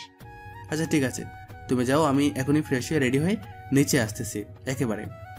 সালমানের কথার পরিবর্তে সালমানের মা আর কোনো কিছু না বলে সালমানের রুম থেকে বেরিয়ে সোজা নিচে চলে আসে। নিচে আসার পর দেখতে পাই টেবিলের সকলেই সবার রুমে চলে যায় খাওয়া শেষ করে। সালমানের জন্য একটা প্লেটের মধ্যে সব কিছু রাখা আছে। ভাবি খাবার খেয়ে চলে যাওয়ার সময়ে সালমানের জন্য এই খাবারটা এখানে সাজিয়ে রেখে গেছে, যেন মাকে কষ্ট করতে না হয়। কিছুক্ষণের মধ্যেই সালমান একেবারে রেডি হয়, ফ্রেশ হয়ে নিচে আসে। সালমানকে দেখে সালমানের মা জিজ্ঞেস করলো, কিরে বাবা, এত তাড়াতাড়ি তুই ফ্রেশ হয়ে রেডি হয়ে নিচে চলে আসলি যে? আগে তো তোর অনেক সময় লাগতো রেডি হয়ে নিচে আসতে, তাহলে আজকে এত তাড়াতাড়ি কি করে আসলি? কানাডা গিয়ে আমরা সব কিছু চেঞ্জ করছি মা। ওইখানে তো আর ডিসিপ্লিন ছাড়া চলা যাবে না, তাই না? ওইখানে ডিসিপ্লিন মেনটেন করে চলেছি, নিজের রুটিন নিজে তৈরি করেছি। আচ্ছা ঠিক আছে বাবা, ওইসব কথা পরেও বলা যাবে। এখন এই যে এখানে খাবার রাখা আছে, এই খাবারটুকু তাড়াতাড়ি করে খেয়ে নে। সবাই সবার রুমে রেডি হচ্ছে মনে হয়। তুই খাবার খেতে থাক, আমি রুমে যাচ্ছি। এইখানে সব কিছু রাখা আছে, আমাকেও তো রেডি হতে হবে। আচ্ছা ঠিক আছে মা, তুমি তাহলে রুমে গিয়ে রেডি হও, আমি এখানে খাবার খেয়ে নিচ্ছি। আশা করি আমার আর এখন কোনো কিছু দরকার হবে না। এটা বলার পর সালমানের মা এখান থেকে চলে যায় নিজের রুমে, আর সালমান এদিক ওদিক দেরি না করে সোজা গিয়ে টেবিলের মধ্যে বসে খাওয়া শুরু করে। বেশ কিছুক্ষণ সময় নিয়ে সালমানের যখন খাবার খাওয়া শেষ হয় তখনই দেখতে পায় ওর বাবা আর আঙ্কেল ভাইয়া ওরা তিনজন নিচে এসে দাঁড়িয়েছে। কি, তোর খাবার খাওয়া শেষ হয়েছে সালমান? জি বাবা, খাবার খাওয়া শেষ হয়ে গিয়েছে, আমি একেবারে রেডি হয়ে নিচে এসে খাবার খেয়ে নিয়েছি। তাহলে তো এখন আমরা বের হতে পারি, তাই না? হ্যাঁ, সব কিছু তো ঠিকঠাক আছে মনে হচ্ছে। তাহলে আমরা এখন বের হতে পারি। তুই তোর মা, শাশুড়ি, বউ, বাচ্চাকে নিয়ে গাড়িতে আয়। আমরা গিয়ে গাড়িতে উঠে বসতেছি। এটা বলে বাবা সালমান আর আঙ্কেলকে নিয়ে সোজা চলে যায় বাহিরে। সালমান যাওয়ার সময় তার ভাইয়ের দিকে তাকিয়ে দাঁত বের করে একটা হাসি দেয়। সালমানের এমন মজা নেওয়া দেখে সালমানের ভাই রাগীভাবে তাকায় সালমানের দিকে। সালমানের এমন ব্যবহার দেখে সালমানের ভাই মনে মনে বলল, চিন্তা করো না ভাইয়া, সামনে তোমারও এমন দিন আসতেছে। তোমার অবস্থা আমার চেয়ে বাজে হবে, দেখে নিও। মনে মনে চিন্তা করে সালমানের ভাইয়া নিজে একা একা হাসতে থাকে। ভাবি এসে ভাইয়াকে এভাবে হাসতে দেখে বলে উঠল, তুমি এভাবে হাসতেছো কেন? পাগল হয়ে গেছো নাকি? একা একা এইভাবে এখানে দাঁড়িয়ে হাসছো কেন? বাবা, সালমান ওরা কোথায়? সালমানের ফিউচারে কি রকম অবস্থা হবে সেটা চিন্তা করে হাসতেছি, তুমি বুঝবে না। সালমান, বাবা, ওরা সকলে গিয়ে গাড়িতে বসেছে। আমাকে বলেছে তোমাদেরকে যেন নিয়ে যাই। সাবিয়া কোথায়? ওকে তোমার কোলে দেখতে পাচ্ছি না। সালমানের কিরকম অবস্থা হয় সেটা পরে দেখা যাবে। সাবিয়া মায়ের কোলেই আছে, আমাকে দেননি মা। মা বলেছে ওকে নাকি মায়ের সাথেই রাখবে। আচ্ছা ঠিক আছে, তাহলে তুমি সুরভিকে নিয়ে গাড়িতে গিয়ে বসো, আমি মাকে ডেকে নিয়ে আসছি। এটা বলে ভাইয়া আবারও উপরে উঠতে থাকে। ভাইয়া উপরে ওঠার সময় দেখতে পায় সুরভি নিচে নামতেছে। সুরভিকে নিচে নামতে দেখে ভাইয়া বলে উঠল, সুরভি, ওই যে ওখানে তোমার আপু দাঁড়িয়ে আছে। তুমি তোমার আপুর সাথে বাইরে গিয়ে দাঁড়াও, আমি মাকে ডেকে নিয়ে আসতেছি। ঠিক আছে ভাইয়া, আমি আপুর সাথে যাচ্ছি। এটা বলে সুরভি তার আপুর কাছে গিয়ে দাঁড়ায়। ভাইয়া চলে যায় মায়ের রুমে। ভাবি আর সুরভি ওরা দুজনে মিলে নিচে চলে যায় বাহিরে গাড়ির কাছে। ভাইয়া মায়ের রুমে গিয়ে জিজ্ঞেস করলো, মা, তোমাদের হয়েছে? বাবা বলেছে তাড়াতাড়ি বাইরে যাওয়ার জন্য, ওরা তোমাদের জন্য দাঁড়িয়ে আছে। হ্যাঁ বাবা, শেষ। চল আমরা যাই, এতক্ষণ দেরি হয়েছে। তোর মেয়েকে জামা পরিয়েছি, চুল আশ্রে দিয়েছি, সাজিয়েছি, এত কিছু করতে গিয়ে দেরি হয়ে গিয়েছে। আমাদের তো দেরি হয়নি। আচ্ছা ঠিক আছে, চলো। এখন বাইরে ওরা আমাদের জন্য অপেক্ষা করতেছে, বেশি দেরি হলে বাবা আবার রেগে যাবেন। তাহলে তোকে দাঁড়িয়ে থাকতে বলেছি এইখানে, আমি তো বলতেছি চল, আমাদের হয়ে গিয়েছে। এটা বলে মা আর ভাবির মা ওরা দুজন হাঁটা শুরু করে সাবিহাকে নিয়ে। ভাইয়া ওদের পিছু পিছু আসে। নিচে এসে দেখতে পায় বাবা, আঙ্কেল, ভাবি, সালমান, সুরভি ওরা সকলে সোফার মধ্যে বসে আছে। শুধুমাত্র সুরভি দাঁড়িয়ে আছে। তুই না বলেছিস ওরা বাহিরে দাঁড়িয়ে আছে? ওরা তো এখানে বসে আছে। ওরা তো বাইরে গিয়েছিল, তাহলে আবার এখানে এসে বসে রইল কেন? আচ্ছা চলো নিচে গিয়ে দেখি কি হয়েছে। কি রে সালমান, তোরা এখানে বসে আছিস কেন? তোরা নাকি বাহিরে দাঁড়িয়েছিলি? আমার বাবার গুণধর বন্ধুর গুণধর মেয়ে বাড়ি থেকে বয়ফ্রেন্ডের সাথে পালিয়ে গিয়েছে। সেটা আমার বাবার বন্ধু আমার বাবাকে ফোন করে জানায়। আমার বাবাকে বলে গিয়ে খাবার খেয়ে আসতে। সব আয়োজন নাকি তারা করে ফেলেছে। সে কি রে মেয়ে, কখন পালিয়েছে? এটাও বলতে পারবে না ওরা। এটা বলতে পারলে তো ভালোই হতো। যাক বাবা, অনেক বড় একটা বিপদের হাত থেকে বেঁচে গিয়েছি। আল্লাহ রহমত করেছেন। এই কাজটা যদি বিয়ের পরের দিন হতো তাহলে কি হতো? মায়ের কথা শেষ হওয়ার সাথে সাথে বাবা উঠে দাঁড়িয়ে সালমানের কাছে এসে বলল, সালমান, বাবা তুই আমাকে ক্ষমা করে দিস। আমি অনেক বড় একটা ভুল ডিসিশন নিতে যাচ্ছিলাম। আমার সিদ্ধান্ত নেওয়ার আগেই আল্লাহ বাঁচিয়েছে আমায়। আরে বাবা, এত প্যারা নিচ্ছ কেন? এগুলো কোনো ব্যাপার না। তুই চিন্তা করিস না, আমার হাতে এখনো আরো অনেক মেয়ে আছে। আমি ঘরককে বলে অনেক মেয়ের খোঁজ খবর নিয়েছি। দরকার হয় কিছুদিন পর ওদেরকে দেখতে যাব। সবার মধ্যে যাকে তোর পছন্দ হবে তাকেই তোর বউ বানিয়ে নিয়ে আসবো এই বাড়িতে। বাবার কথা বলার পর সালমান বলে উঠল, বাবা, আমি যদি বলি তোমাকে আমি একজনকে পছন্দ করি কিংবা তাকে বিয়ে করতেছে, তাহলে তুমি কি মানবে? তুই শুধু আমাকে একবার বলে দেখ তুই কাকে বিয়ে করতে চাস। আমি আকাশ পাতাল সব এক করে দেব তাকে তোর করে দেওয়ার জন্য। আমি জানি হয়তো তোমাদের একটু কষ্ট হবে, বাট তোমরা চাইলে এটা সম্ভব। আমি সুরভিকে বিয়ে করতে চাই, তোমরা কি মানবে?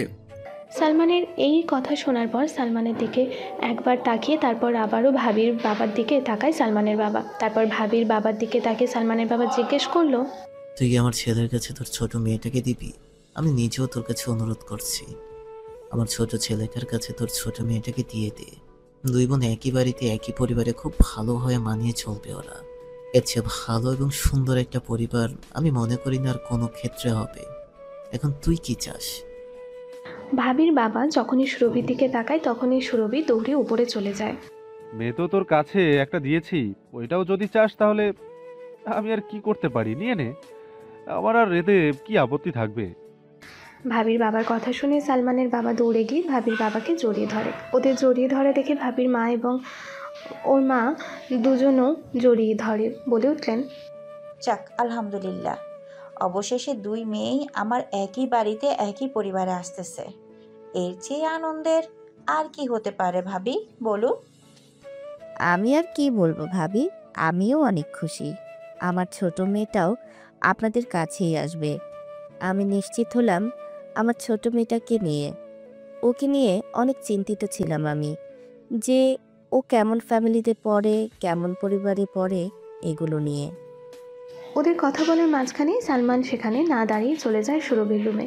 সেখানে গিয়ে দেখতে পায় সুরভি জানালার গ্রিল ধরে দাঁড়িয়ে আছে। সালমান গিয়ে সুরভিকে পেছন থেকে জড়িয়ে ধরে। কি করতেছেন? কেউ এসে পড়বে। অলরেডি নিচে সকলে মেনে নিয়েছে, ওরা দেখলো, এখন সমস্যা নেই আমার। সালমানের কথা শুনে সুরভি সালমানের দিকে তাকায় ঘুরে। নিচে সকলে মেনে নিয়েছে আমাদেরকে। না মনার কি আছে? সালমানের এটা বলার সাথে সাথে সুরভি সালমানকে জড়িয়ে ধরে। সালমান সুরভিকে কিছুক্ষণ পর ছুটিয়ে ওর দুটা গালের মধ্যে দুটো করে হাত রাখে। সুরভি, আমি যা করব চুপচাপ দাঁড়িয়ে থাকবে, একটু নড়াচড়া করবে না।